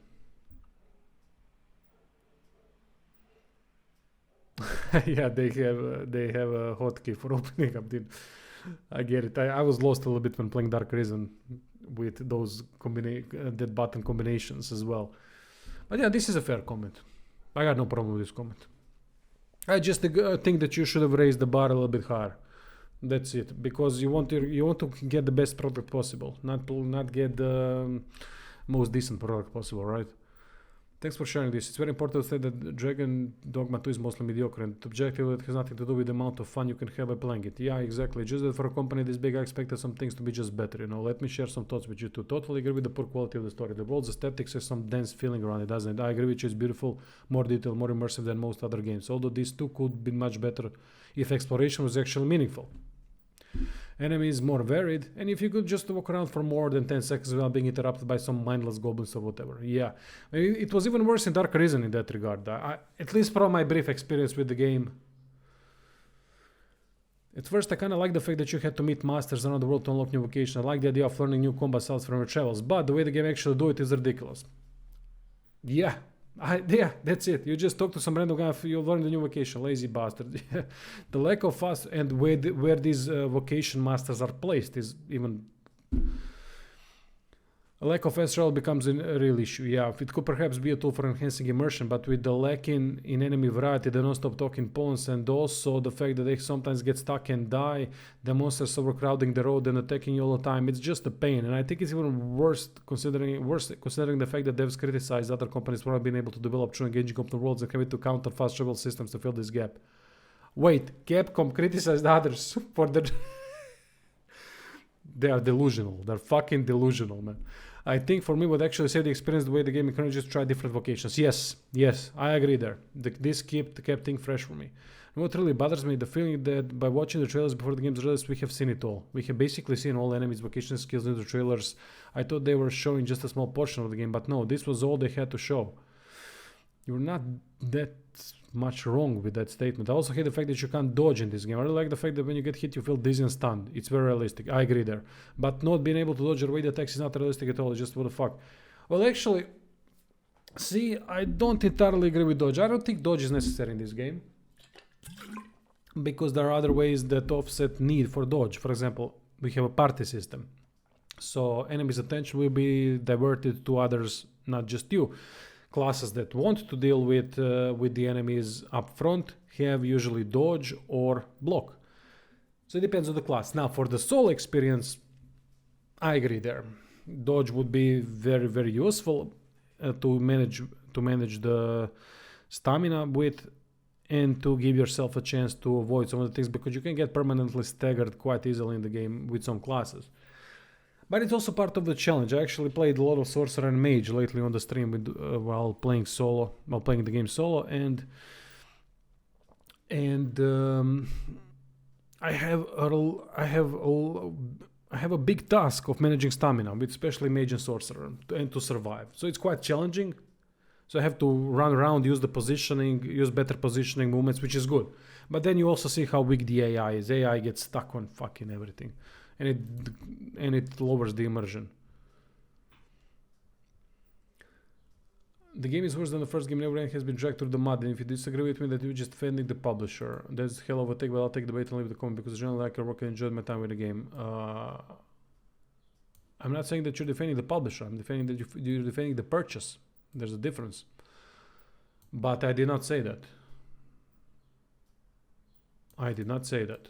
That if you disagree with me, you can disagree with me all you want, but this is not an amazing game. That's my point. Maybe I came off wrong in the review saying that, but I did not mean that you automatically, if you disagree with me, you agree with the publisher. No. Why? Maybe I conveyed it the wrong way. If I did, I apologize, but that was not my intention. I meant that the game is not amazing. Anyone saying that is amazing must be defending their purchase then, or could not maybe understand the things in place, which is fine. It's fine. No problem there. The story, multiverse fatigue, yeah, but I do think the story had some interesting ideas. I also do, but they never went with it anywhere. The dragon that isn't being locked in a cycle is interesting. The fact that the dragon chooses the mortal that will eventually battle to determine the fate of the cycle is interesting. But the fact that people think the dragon is the antagonist shows just how flawed the storytelling is.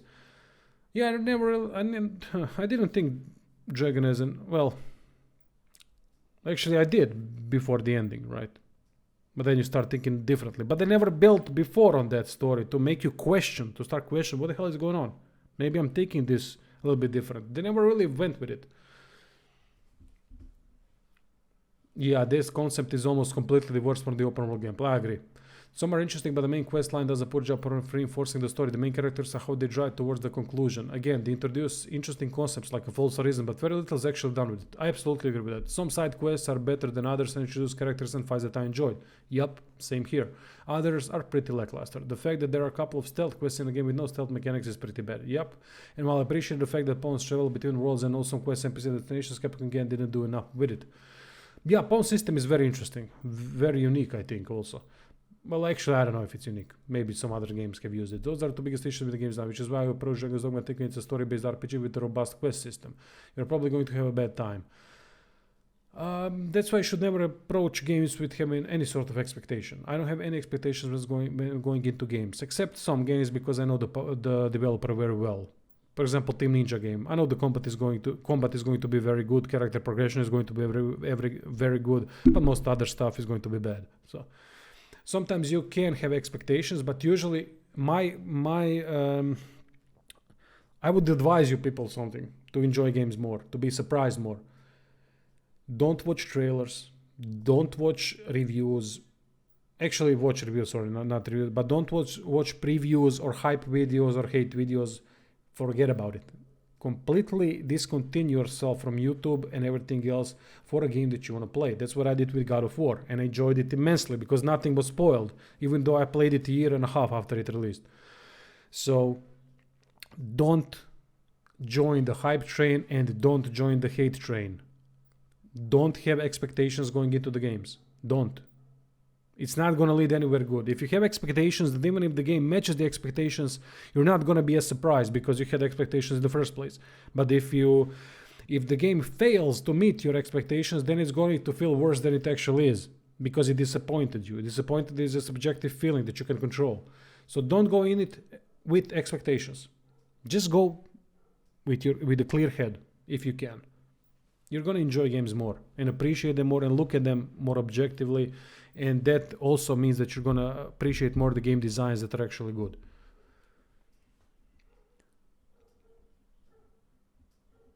I did hate some of the ways quests become locked out you based on visible milestones. I don't mind quests being time sensitive. I will respect it. Me too. I don't mind it. If the world doesn't stand still for the protagonist, it makes me feel more real. But it would still like to know about it first. Yeah, and the problem, the time advancement is done in quests that you don't have to sit around, but usually want to complete the quest. And they're doing nothing. Oh, wait a day until I fix this. Don't give me that shit, mate. You're going to fix it eventually. So just let's skip that shit. Me sitting on a bench so that we can complete the quest. Come on, just give it immediately. For fuck's sake, it's a game. That's why it's called a game. The game has great environmental storytelling, yes, and I really enjoyed roaming and exploring the world. It doesn't have the same sense of discovery as something like Elden Ring, but what else does? Where I think Capcom missed the mark was having different weapons, armor locations, mostly tied to vendors instead of being out in the world to find. Yep. There are a few quests usually for master skills that did an okay job at this, but they could have taken it much further. Imagine needing to find a vocation master and having them accompany you on a quest to teach you the vocation. Not just as a set of skills, but as a way to see the world. See, that's immediately more interesting way of doing things that they could have done too. The closest, but that requires effort. The closest we get to is the Mystic Spearhead NPC telling you how it was a combat art designed specifically to fight dragons. Yet we never fight a dragon with them. We do in Melve, but we see the effectiveness of Mystic Spearhead at hand in Melve. But I guess I understand your point. Fast travel. The fast travel is discouraged in this game and this limited resource is a good thing in my opinion. Here, that's where we disagree. We already know that when fast travel is freely available, you get Starfield and load screens after load screen. But Starfield did not do it well. That's the problem. Players will decently bypass the world instead of being part of it. Yeah, but part of being in this world is part of being a tedium. Is a part of being Jesus Christ, fucking blank in my... That means that you're being actively a part of its tedium and its tedious mechanics. Even the accidental destruction of Oxar, something I saw as dynamic storytelling rather than at a tedium. Probably because they didn't see Dragon's Dogma series of quests to be completed. Me neither. But when you want to get to somewhere, that means traveling. And when you're traveling and constantly experiencing the same thing, that's not a good thing. Exactly, it should be about the journey, not a destination in a game like this. But the journey is mediocre. That's the point. Yeah, there's nothing to respect as a design choice. That's the problem. This is a bad design choice. This idea is good, but the implementation is bad.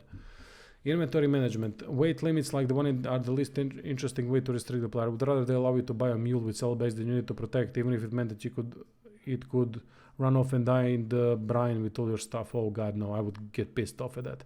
At least that would be an interesting risk versus the reward trade-off. Nah. With Capcom designing the mule AI, it would literally be AI of a mule.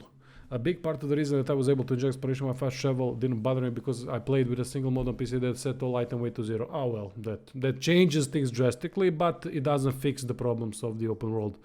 That one single change made the game 100% better. But I do agree, that is a necessary mod for Dragon's Dogma 2. Even without the mod, there were always vendors I could sell stuff to lighten my load, so it was a huge deal. But in a world with Magic, we should 100% have a bag, chest of holding that we can buy.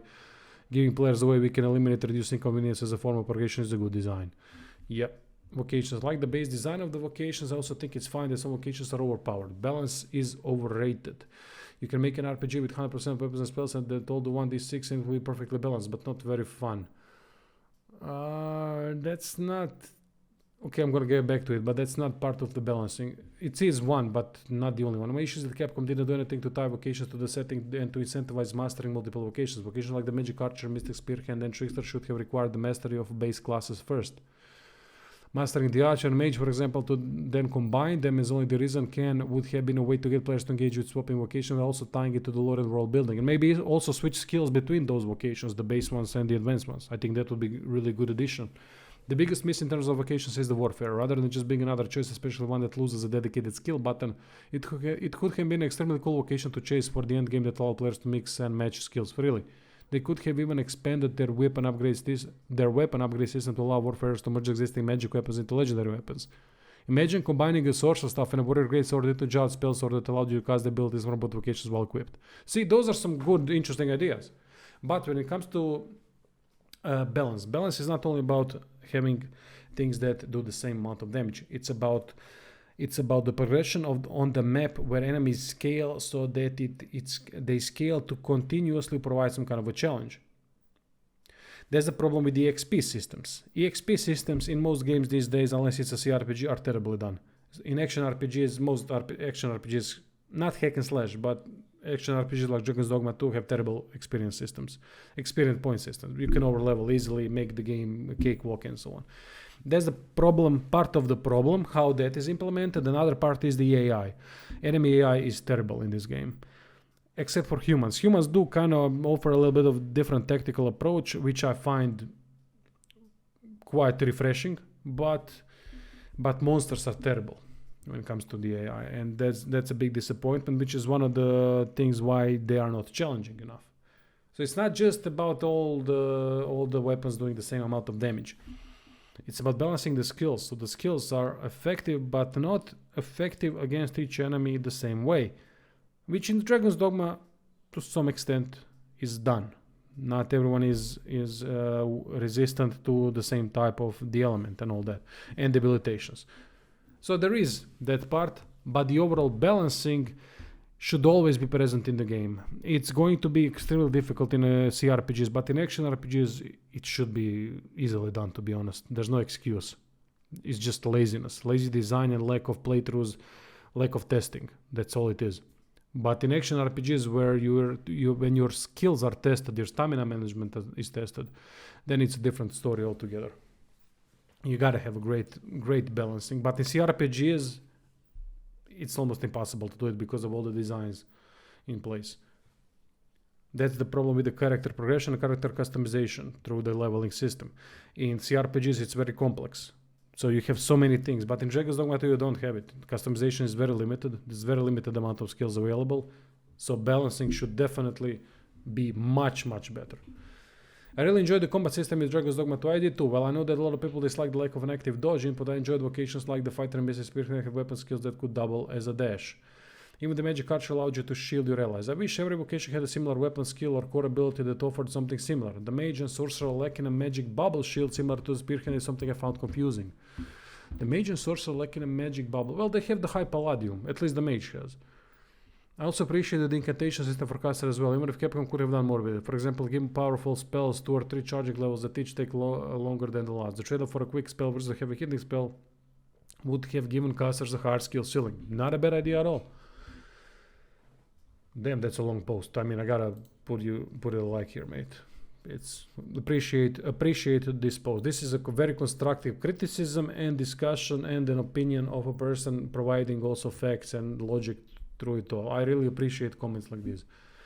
I know this was another big complaint, but it didn't bother me as much as some people. As a tabletop dungeon master for games like Pathfinder and D&D, I know what it's like coming up with random encounters table for the kinds of monsters that you fight in different regions. Yeah, but you're a solo dungeon master. This is a huge company, mate. There's a difference. The game could have used more enemy diversity, no doubt. But it wasn't something that I found annoying. I think the bigger problem is how they are placed on the map than the actual enemy diversity. Their placement is, as someone said, too close to each other at times, and doesn't give you enough of a battlefield to work with before another group joins in, and then all shit hits the fan, and then the groups don't even fight each other. They all seem to team up. Fuck's sake! There comes an undead with a thief, and with a wolf pack all attacking me. I mean, do something to yourself. Enemy of my enemy is my friend. I don't know, maybe they changed something with the recent update, because after the recent update I've noticed that everyone is focusing on me. Before that, enemies kind of battled it out amongst themselves at times. But as soon as you enter the picture now, after the update, they all focus on you. What I would appreciate more wandering monsters. Yeah, definitely. More wandering monsters is a good idea. Capcom already knows how to make these kinds of creatures, and Rathalos or Anjana at random encounter is way more fun than any Cyclops in... Yeah, I agree. This goes for the level of challenge that monsters provide as well. I didn't mind some of the fights feeling repetitive, and Ogre is only so smart. True. But this goes for the level of challenge that monsters provide as well. But I definitely think enemies needed way more ways to challenge you. Yep, the wolves that can grab a player and run away with them is a perfect example. Yeah, I love that. That is a great mechanic. We should see more of that in these games. Harpies should not only pick up your pawns, but should try to drop them from great heights to throw them into the brine. Well, that's a little bit cheap, mate. That's a cheap death. I don't like cheap deaths in games. But I see your point. But they also can bring them in air and drop them for a significant amount of damage. The player should be terrified of facing a pack of harpies while on a narrow ledge, not just inconvenienced. Good point. Pulling enemies into the dangerous terrain should be a major concern for the player, not just a happy accident. Again, Capcom already knows how to do this with Monster Hunter. Outside of Jackson Dragons, the only real challenge I had in Dragon's Dogma 2 was when multiple enemy packs got involved in the same fight. Same here. There needs to be more ways to earn RC in game. Even if you could trade gold for RC, it would at least be something. Hell, have an RC vendor that lets you trade in items for RC that allows other players to buy those items from a global inventory. Alright, make Kojima proud, but having RC only gained via other players selecting opponents or by awakening summoning stones is too passive. The RC you can get in the store is extremely limited, and I think it caps out at like 10k total if you bought it all. That's nothing, just as it is with most of the microtransactions. Microtransactions in this game is an idiot tax. Not only are they not necessary, you would have to be an idiot to actually buy them. This is where we disagree. Plus, the vast majority of the microtransactions are things you get as part of the deluxe edition bundle. If no one has a problem with that. Oh, I have a problem with that. Fuck the bundles and fuck deluxe edition. If you're buying a deluxe edition of any game, you're an arsehole. Honestly. You're just supporting cutting off content so that you can have something besides it. Besides the normal thing. Period.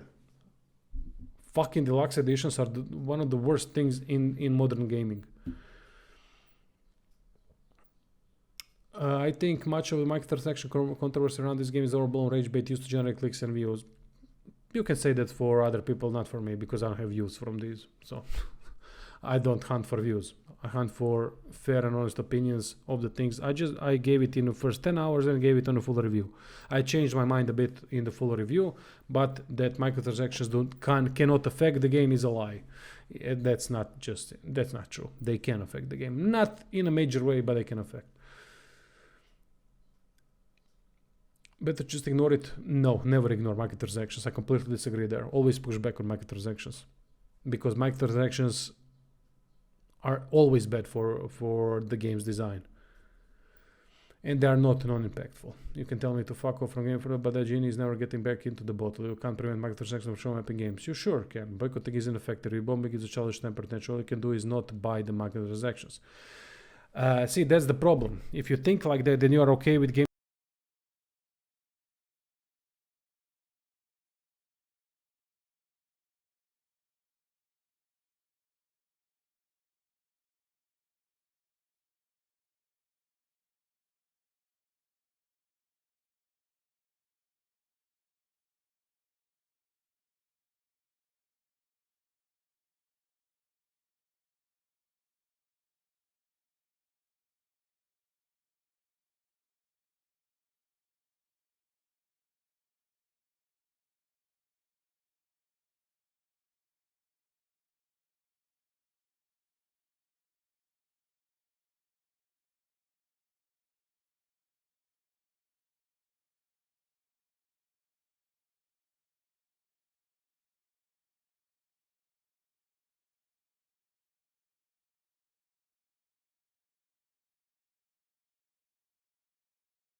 Let's move on.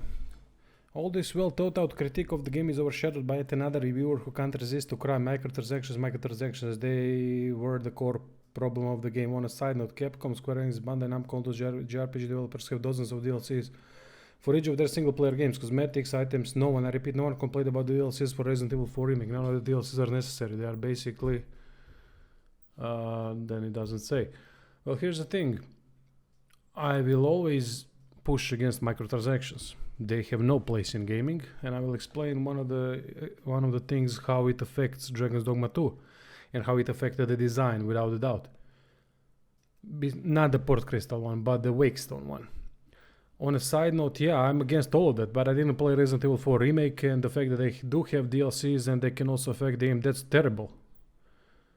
But I didn't review Resident Evil 4 Remake. I'm reviewing Dragon's Dogma 2. And there's a difference between crying and stating the obvious factually with the microtransactions. What I did give it a fair shake. There's a difference between the two. For example, here's how I'm going to explain it in the most simple and logical way of how microtransactions can affect. Dragon Plague design is weak. It doesn't add anything to the game. But if you get it and then you have issues and your NPCs start to die and you need them, but you don't have Wakestones. Now tell me, is it faster if you go out in the world and try to find Wakestone shards to complete a Wakestone, which also shouldn't happen. Wakestone should be Wakestone, not Wakestone shards that are combined into one, which is also a way to waste time. Or is it faster to just buy it from the store and then use it to save yourself some time? That's a game design issue. And that's how microtransactions affect the game design, because as I said, there wouldn't be microtransactions if the game's design wasn't somewhat accounting for it, accounting for the tedium and accounting for the pressure to eventually buy them. But are the microtransactions really that bad in Dragon's Dogma 2? No, as I've said, they are not. They are not that important. But they can affect the experience depending on the experience that you have.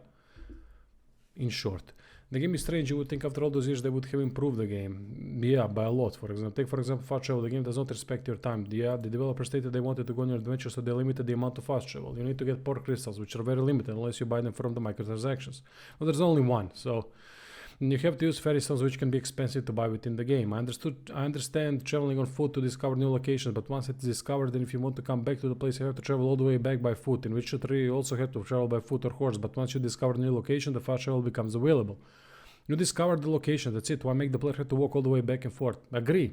Yeah, I agree, because the game doesn't have the system in place to make that part of the game interesting. The only way that you can is by leveling locations on the path, but that can also be done with the more meaningful story progression if the game had more meaningful story, or through the quest design, or by progressing the quest.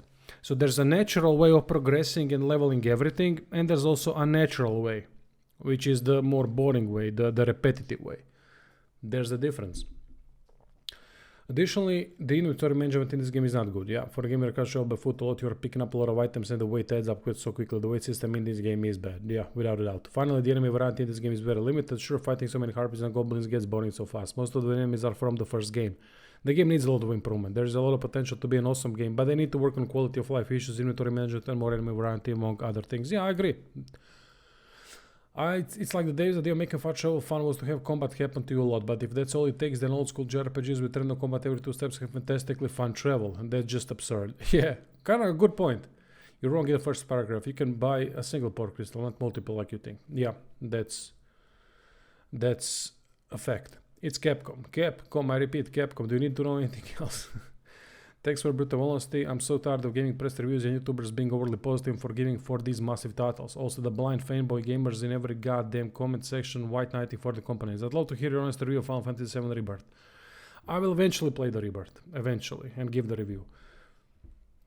My initial thoughts after 3 hours of play were good game, but not to the AAA price tag, and after completing the story, that opinion has not changed. See, I had that feeling after 10 hours that it's actually not an overpriced game after 10, 15 hours. But then Dragon's Dogma really affects a lot the opinion of the game that you have based on the fact if you played previous games. It's a solid game, exactly. I think this is a good video. I'd like to add that in my opinion the game would benefit greatly from an enemy randomizer mode or a proper hard mode that scatters the end game enemies around the world as a surprise. Not only the end game, but throughout the normal playthrough. But yeah, it would help. It's a more remastered Dragon's Dogma this game for me. It came 6 years too late. I have the impression that they released this game just to satisfy the Dragon's Dogma 1 fans and were tired of seeing the same demand every year. When will the sequel come? So they made a rush game. Seems to be like that. I played a lot of Dragon's Dogma 1.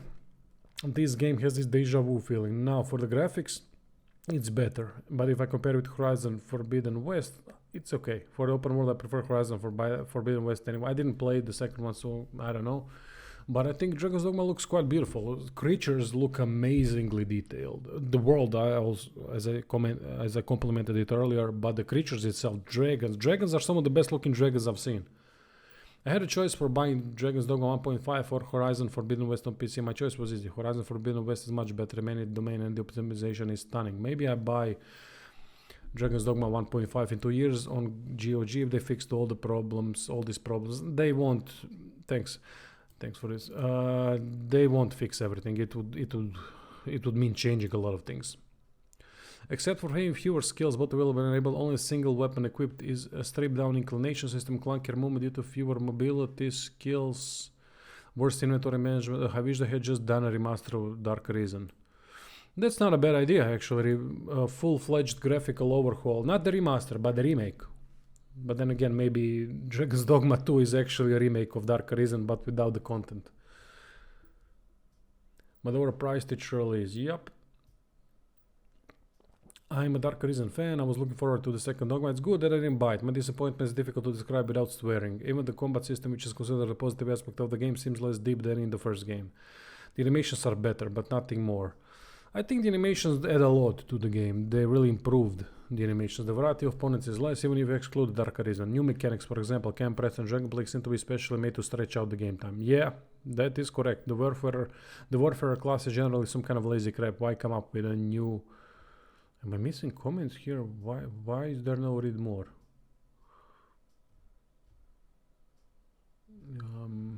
Let me just... Oh yeah, there is. Show less, show more. I think some things that will fix the game would be some way to farm port crystals. Even it's rare, if it would be better having 6 in the whole game. Like, what the fuck? Yeah, I agree. And a harder difficulty because right now the game is simple to easy. Yup. Also, I don't get why they deleted like 20 plus spells from the first game. Playing Sorcerer was fun in the Dragon's Dogma 1, and now you just pick the 4 most OP out of your 14 spells and call it a day. Yeah, I agree with that. They could have done a lot more. Concerning the easy difficulty, I have a really easy explanation. You either have stat-based like Diablo or Baldur's Gate or action-based difficulty like in Dark Souls with dodge or parry mechanics. Obviously, Dark Souls has stats as well, but you can theoretically win the game without level up and new items. Games like The Witcher 3 try to balance these two aspects, and theoretically Dragon's Dogma 2 does it as well, but most classes simply don't have action-based mechanics to dodge or wait attacks. Thus, it's mostly about stats and the underlying RPG mechanics of DD2 that are super simple and, as you stated, easy to snowball for the player. Even the endgame bosses don't have any attacks you have to dodge or any mechanics you have to learn. You either face tank the attacks or you stand far away to be saved 90% of the time. Yeah, I do agree with this statement for the most part. You can win Dark Souls without leveling up and all that, but the Dark Souls games also do not have a very well implemented experience point system because of the way to shortcut the whole thing and shortcut the balancing in favor of you. I think that could be done a lot better. But in one of the things the Dark Souls games do well, for example, I don't know if it was only the second Dark Souls, maybe the first one had it as well, can't remember. Maybe the third one had it too. You can only farm enemies for a certain amount of time before they disappear. I think that's a great system. That slows down the progression, slows down the over-leveling, and actually forces you to progress the game so that you don't have to deal with the tedium of constantly farming the same thing. I love this game, but you raise good criticism. For the record, I played with a mod to eliminate weight and to be able to have infinite stamina out of combat. Oh man, I would kill for that on PlayStation. I personally didn't mind the perk crystal system and I always had the resources to get more fairy stones when I started to need them, and I didn't experience any tedium. I have ADHD, I'm very impatient, I really felt overwhelmed.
even get the game yet, and there's already fast travel mode on Nexus. There's a fast travel mode on Nexus. Fucking hell, man. I wish that that was on PlayStation. You really should buy the game on PC if you have a good PC. And another doesn't like the DD formula and chalks it up as a bad game. Huh? Welcome back to 2012, where everyone, their mother and their father did this, and they're back with their subjectivity.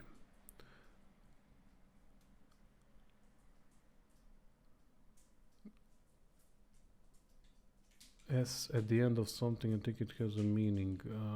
Yeah, you both missed completely the point of the review and everything. Who says that I don't like Dragon's Dogma formula? Fighting monsters, very, let's say realistic, but not realistic, but more of a stagger based. I've complimented Dragon's Dogma a lot about some of the designs that they have. But the formula of Dragon's Dogma goes like this: 1 + 1 = 3. The result is not good.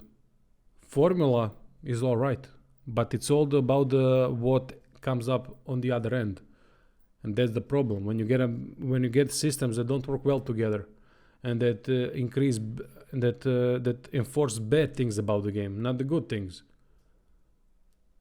and loves to keep you out of the game, actually not in the game but out of the game, out of the excitement. It doesn't have the way to continuously raise the excitement level. It doesn't have the game to continuously make you surprised, but actually after a little bit you end up like you've seen everything, and you really did, except for the true ending where things change a lot. So it's not about the Dragon's Dogma formula. As I said, even the fast travel system is a good idea. I like that idea a lot, but it would be far better if it was expanded. After 30 hours of Dragon's Dogma 2, I miss playing Dark Arisen. Dumbos should understand that we don't want microtransactions at all, not because we don't want to pay money, but because just a simple decision of having microtransactions directly affects your game design. It does. It didn't affect the game a lot, at least I think, but I can't know that. We can't know that. We can't know the whole extent to what the game design was affected. Developers will build the game in a way that will incentivize you to spend money, and it just ends up ruining the experience, just like it did with Dragon's Dogma 2. Well, maybe it's a bit too harsh, this comment, but I can see where the person is coming from. It has the same issues that DD1 had. Fast travel unlocked at the end, empty open world, repetitive enemies, boring quests, stamina limited. I don't like JRPGs. I think they're complete shit compared to Western CRPGs. I didn't like well, then you have Final Fantasy VII remakes, then you have Chained Echoes, which is an amazing 10 out of 10 game in my opinion. Sea of Stars, I didn't play it, but people say it's great. There's a lot of great JRPGs, but they have fallen a lot lately. Not lately, but maybe from 2010 to 2020, there weren't many great ones.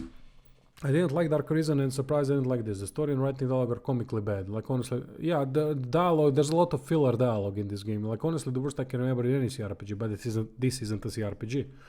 Instant turn off for me. I played the Steam PC version and the HDR didn't work. The game looked awful, partially because of the broken HDR, but also just because the graphics are terrible for a AAA. I don't know, man, on PlayStation the game really looks good. I fucking hated this game and have no idea how so many people seem to like it. Metacritic has 88 from critics for the PC version. 88? Fucking hell. That's why I don't listen to Metacritic. If this is not evidence to pay-to-play reviews, I don't know what is. 88. User reviews are 63, which is far more believable to me. Yeah, I actually agree with 63. Maybe you should listen to Metacritic user scores. But then again, a lot of users don't know what the hell they're talking about. So it's that double-edged sword. To be fair, Dragon's Dogma 1 is DLC and Dragon's Dogma 2 are also crap. JRPGs due to shit story. The story is not shit. It's the presentation of the story that's not done very well. Poor character writing and development. Really, it's a tech demo for a meeting satisfying real-time medieval fantasy melee magic bow combat system, but that's all it has to offer. In my opinion, it's a fair review. People don't hate it, but many haven't played Dragon's Dogma 1. Majority of the story still does suck, I agree. Nobody remembers what the original Vermont Horizon looks like besides mostly Bryant. All the city people just all somehow forget you entirely and accept this Horizon from... That's because you never made it to Vermeer properly. You were taken from Mel's to Batal after you got too deep fried by the dragon. You do though. The first cutscene shows Brant introducing to townspeople at the castle as the reason in first person. The time stops and you pass out and are sent to the excavation site with amnesia, meant to be posing as a pawn slave.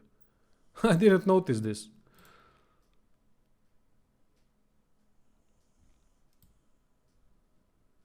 Huh, I didn't notice. That's a thing to discuss. it's not. It's not amazing. The open world design is stuck in 2012. Fanboys and whales are not good for gaming. I agree. 70 hours in, got the best ending, and I feel relieved that it's over. They haven't done shit with NPC affinity, no romancing, main pawn story doesn't loop properly, and we don't even get to see what happens after we stop the loop. The worst part is they took all the flaws of the DD1 and amplified it to 11. So disappointed. As I said, romancing is something I don't care about. I don't think the romancing should be in any game, but there's an option. Some people like it, and some games have that option, and it's fine. I don't need to interact with it. Same like the fast travel. They should have made it better, more convenient, and then if people want to interact with it, who wants to interact with it, they will, and who doesn't want, they can waste time traveling around. After 80 hours mostly spent exploring and maxing locations, I actually uninstalled the game before even finishing the first few missions from Brent out of sheer unbearable boredom. And I'm the sort who will put hundreds of hours into games I hate just to make a point. God damn it. That's a drive that you have right there. The thought of having to run around doing yet more busy work just to get some old man to get the hell out of jail was a hard nope. No game sequel has ever disappointed me to this degree. If I'd known about the changes from the first, I wouldn't have bought DD2 at all. That's how different it is from what I expected. Maybe I wouldn't have felt my brain leaking out of my ear while playing had the game not felt like a gutted version of DD1. Worse in every way except graphics. Simplified equipment, single weapons only, fewer available skills, fewer enabled skills, somehow more skills overlap within vocations despite having fewer skills in total. More useless skills again despite there being fewer skills in total. Yeah, there's a lot of good points here. Audio, video feedback on the text and spells so bad you have to watch live bars just to see whether something connects. There's a lot of stutter and micro stuttering in the game, but sometimes later on in the game when orcs become more armored, then there's a very lack of feedback. There's lacking feedback, but then that's because they are armored, so they have more stagger resistance. At least that's my logic. Hyper aggressive hopping over obstacles, making precise movement painful. Removed mobility skills, no double jump or levitate for magic archer. Inability to sell from storage. Inability to even... there was an ability to sell from storage. Yeah, that's convenient. Inability to even equip from storage. Pawns that actually push you off the ledges. Forgettable... yeah, that happened to me a couple of times. Forgettable score other than the callbacks to DD1. Unreasonable NPC popping. Mind-numbing quest. Pretty but sluggish movement. Tiny... I don't mind sluggish heavyweight movement. I like that in games. Tiny enemy variety, inability to heal, loss gauge except to rest, leading to time wasting, trudging to campfires. Yeah, it doesn't help with the time wasting, but I understand the system. They wanted to make success feel more rewarding by making players, by making the situation where players needed to campsite less, to use the camp less in order to continue their gameplay and not waste the time. So basically the reward for progression is less of time wasting for more successful progression, if I phrased that correctly. But also not a great design. Not a great design in that place because health loss gauge goes down quickly. You get hit a couple of times, it can be a problem. But it's a system that could have been done a lot better, in my opinion. It's not a bad system, but it could have been a lot better. Fucking annoying pawns that you don't dare mute because the dialogue is one of the primary ways to recognize a potentially game-ruining Dragon's Plague. What the fuck is the point of pinpoint value except to make yourself worse? Baffling design decision like quick cast and galvanize. Aiming your bow shouldn't count as an ability. Yeah, okay, that's a good point. And so on and so forth. To go into more detail, galvanize and quick spell are wasted ability because you always use them, so they might as well be static abilities. Okay, fair point. But it does add a little bit more of a tactical and strategic element to combat. Casting times are just too goddamn long otherwise. True. Strictly dominant strategies make for boring gameplay, so the sorcerer would have been more interesting had quick spell and galvanize just actually been static. If casting times were universally decreased, stamina costs increased and stamina regeneration rate improved while not moving, then quick spell and galvanize could have been replaced with genuinely interesting abilities that actually do something. Okay, I see your point. Like, I don't know, more spell slots like we had in DD1. You could have even had the design space to play around with different ideas, such as having every sorcerer pick a team, and those buttons can only be assigned spells for specialists specific to the chosen team, like an elemental wizard, debilitation wizard. Yeah, okay, that's also not a bad idea. Let's not forget that most vocations DD1 could simultaneously equip melee and ranged weapons. The variety in combat. Oh yeah, really, you could do that. The variety in combat this fostered was one of the things that kept the first game so fresh for so long. Yeah, that's a good point. I forgot about that from Dark Arisen. One moment you're using one of your 3 dagger skills, the next you're using one of your 3 bow skills. And this alternation kept going through every combat. It was fluid and dynamic and fun. In DD2, by contrast, you just spam whatever your best ability is most of the time, every moment of every fight along every road. The combat decision tree is basically a straight line. Just thinking about all the wasted potential makes me angry. Yeah, you know what? I share the same sentiment. How many more do we have? Not many more, thankfully, because I'm tired. A long video.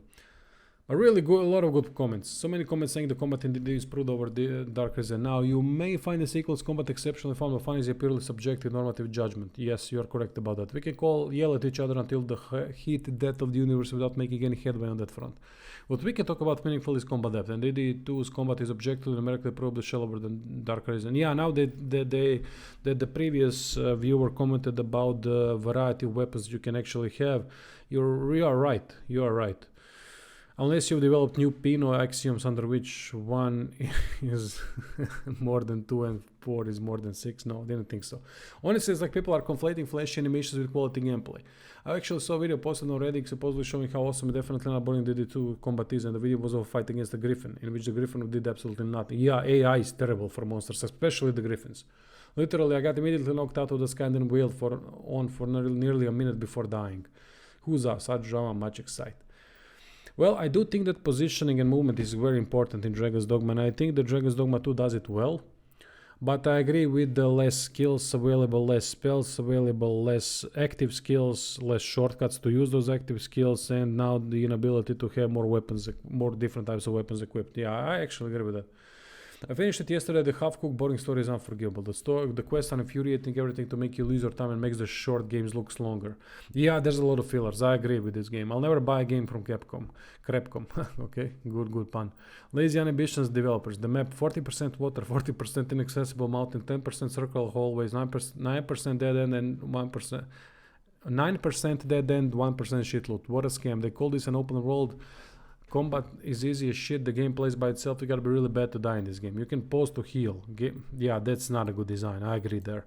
Games are designed for casuals first, not for experienced players. So us experienced player can finish this game blindfold with a finger in the nose. Low armor choices, low weapon choices, no transmogs. Can't even change the armor's basic colors. Yeah, I would love those. What you just said. I would love that. Horrible performance. Is this 2006? I expect more from games in 2024. Yeah, I do too. A lot more than this lazy shit. Full price game, never ever again. Video games is just a business based on hypes. They don't need to make a good game to sell. They just need to hype it good and fuck us after. That's AAA for you today. I agree. Thank you for speaking the truth. Well, it's not truth, just the facts, right? It's not hard to dissect games. You just gotta emotionally detach yourself from it. I'm a huge fan of Dark Arisen, one of my all-time favorites. However, I have two separate viewpoints on games, movies, etc. One side is my personal opinion, other is critical, trying to look at an objective lens. That's a good way to diversify your opinion. DD1 is like a 7 honestly, but I love it dearly. After 13 freaking years, I expected DD2 to be like 9 on a critical level. It should have been, and have so much more to offer than it did. I still love DD2. I prefer certain aspects over the first game, primarily around combat, world, like how there is actually rain weather effects. Yeah, and quite beautiful one. And character creator. Yeah, character creator is epic. But I'm disappointed that it has so much lacking over the first game, ranging from enemy variety to less skills, and holy crap, the story is hot ass and much worse than DD1 story, in my honest opinion. I didn't experience the story of DD1 completely, so can't comment on that. I put 126 hours in DD2. I gave it a low 8 personally. I do hope the DLC and patches over the years improve it a lot, but we shouldn't have wait for fixes and DLC to realize the game at its full potential. Yeah, I agree with that. Stellar Blade demo stole my hype. I didn't play Stellar Blade yet. And Unicorn Overlord is absolutely still in my gaming soul in the meantime, which I didn't expect because DD2 was one of my most hyped games for a decade. Sorry that it disappointed so many games. These games could have been Skyrim level good with a few changes. I think it is Skyrim level good, to be honest. Maybe a little bit worse, but I think that's just subjective. At the end, they are very similar. But I'd still rate Skyrim a little bit higher. More good loot in chests rather than shops, more enemy variety and increased difficulty in later regions. I don't even care about the story or fast travel. I recently played Dark Arisen on hard from a new save and it elevated the experience. Those bandit goblin fights that are tedious and normal get tuned into life and death until quite a ways into the game. Yeah, you are right about that. There were times where I was going around enemy groups because I was low on resources. Having a harder difficulty setting would raise the stakes of travel in DD2 and help with the realism of monsters being able to kill you. Yeah, absolutely agree with it. This is a damn shame. Once I heard enemy were out and pissing with shit, I was a little disappointed. I was excited for this game, even arguing players to give it a chance, even if it has limited fast travel and unnecessary microtransactions. Ironically, those two big topics that people have been arguing about are not the real main issues of the game, and one of my favorite enemies, Cockatrice, is not in the game from what I can see. Yeah, I haven't met any Cockatrice enemies. I don't think there are such enemies there. That's it. It's beyond ridiculous how good this game could have been. 99% of chests are just useless shit. I'm currently leveling Thief. I'm level 40ish and pretty much full clear the entire Wormwood map. And the strongest daggers I have, can you guess where I got them? Way back at level 13 from the Seeker's tokens. I have several pairs, but they are all weaker than these snakehead daggers. I think there were 3 to 4 chests that were worth going after, mostly Wake Stones or Fairy Stones being the best loot. This game could have been so fucking epic. Instead, it's just another RPG that... Yeah, I don't know if YouTube is missing some of the parts of the comments or something, or people are just not completing the sentences. I'm not sure. Also, let's not forget how you can be in the middle of a move that hits enemies multiple times and they can just stop being staggered and start staggering you. That's not how it works. If I'm hitting another person over and over, they aren't going to just stop taking damage and start staggering me. That's the point of stagger. You're supposed to be fucking staggered. I think the game does a good job in staggering, but as I said, later on it changes a lot when smaller enemies become far more armored. That's where the stagger resistance come into play. I don't know, I think the enemies pose no real threat due to the nature of the combat system. It's built around enemies doing a move instead of spinning around to just hit you. Downside is that there are just blind spots you can stand in where no enemies could possibly hit you. I found that to be true of all enemies except for maybe the Sphinx, but I had missed experience for the fight with predictable results. That's what I covered a lot of time. Okay, 2 more. The challenge disappears because the monsters don't really improve at all. At first, some enemies are very hard, yes, and by the first I mean the first 20 levels or so. But once players have some idea what they are doing, they get vocational locks, start getting gear and levels, as you mentioned, it all snowballs. It's very likely on a standard playthrough you will be level 40 or 50 by the end of the game, and well before then you will have trivialized every combat encounter. I stopped dying in DD2 around level 25, unless it was environmental. Fall damage and the brine are the game's actual bosses. Yeah, okay, I see that. So plainly put, the options for powering up your character quickly outpace what the monsters are capable of challenging, and there isn't a hard mode or difficulty sliders or anything. The newish monsters in Unmoored World are largely just reskins, and even they are no match for the power output levels that skills and gear provide. NG Plus, unlike many other games, doesn't get any harder either. It really is just restarting with all the gear and skills, etc. Yeah, that's baffling to me. So the game lacks challenge, and by the end it becomes mindless because players are so strong they don't need any tactics to win a fight. Thief literally can kill anything easily with just skull splitter spam, and magic archer is like a cheat code to the game. So to sum up, players and the options they get vastly overpower even the most challenging enemies in the game. There isn't any difficulty really, and the fights become so short and so mindlessly easy they lose any value pretty fast because they're all foregone conclusions. Exactly, I agree. No risk of loss demolishes combat interest. Yup, and that's the problem with the fast travel system. Those to combat and fast travel, lack of balance, do not work very well together in the game. That's why I'm saying I don't hate Dragon's Dogma formula. I think they have a good idea, a good formula, but the end result is not great. I enjoy DD2 words and all, but I'm not gonna pretend it doesn't have those words. I spent over 100 hours with it and had fun, so I can't say I didn't get my money's worth, but I can definitely see areas to improve upon and potential unrealized. While it isn't fair to judge it for something it is not, it doesn't exist in a vacuum either, and released to an audience that have played games like Elden Ring, Baldur's Gate, Monster Hunter will be compared to those. I'm not comparing them. I don't compare. I look at Dragon's Dogma as a standalone game. So while I liked it and had fun with it, I absolutely can also see that it could have been so much more, and the potential untapped is a damn shame. I agree with RPG Division score. It could have been an 8 or even a 9. But for me, the biggest detriments are that it doesn't have enough challenging content to match the power of the player. It doesn't have much replayability, most if not all the quests. The storylines don't mean anything in the long run. Only getting into the dragon really means anything. Yeah, that's a good point. And too many designs waste players' time for no reason. Fast travel should have eventually become commonplace, eternal fairy stone by the end of the game. There needed to be a lot less travel for its own sake. Passing time for no reason, yeah. And the ever terrible escort quest should be forgotten to game design forevermore. Yep, with all those, it does land in the D plus C minus range, which should be a 6 or 7 out of 10. Yeah, I agree. Anyway, that's all the comments. I try to be most fair possible. Hope you like this type of stuff. I don't do this usually. But I like doing it. I like doing it. I like the discussion. Always like for people to hear my thoughts, how I think about these things, and when I read different types of comments, how I react to it. And I appreciate all of you reacting and giving a lot of long comments that really explain things in the way you want to convey your opinion. I appreciate that. That takes a lot of time. That's why I didn't want to reply to the comments. That's why I decided to do the video. It's easier for me. So anyway, thank you all for watching the video. It's a long one, and I'll be seeing you soon.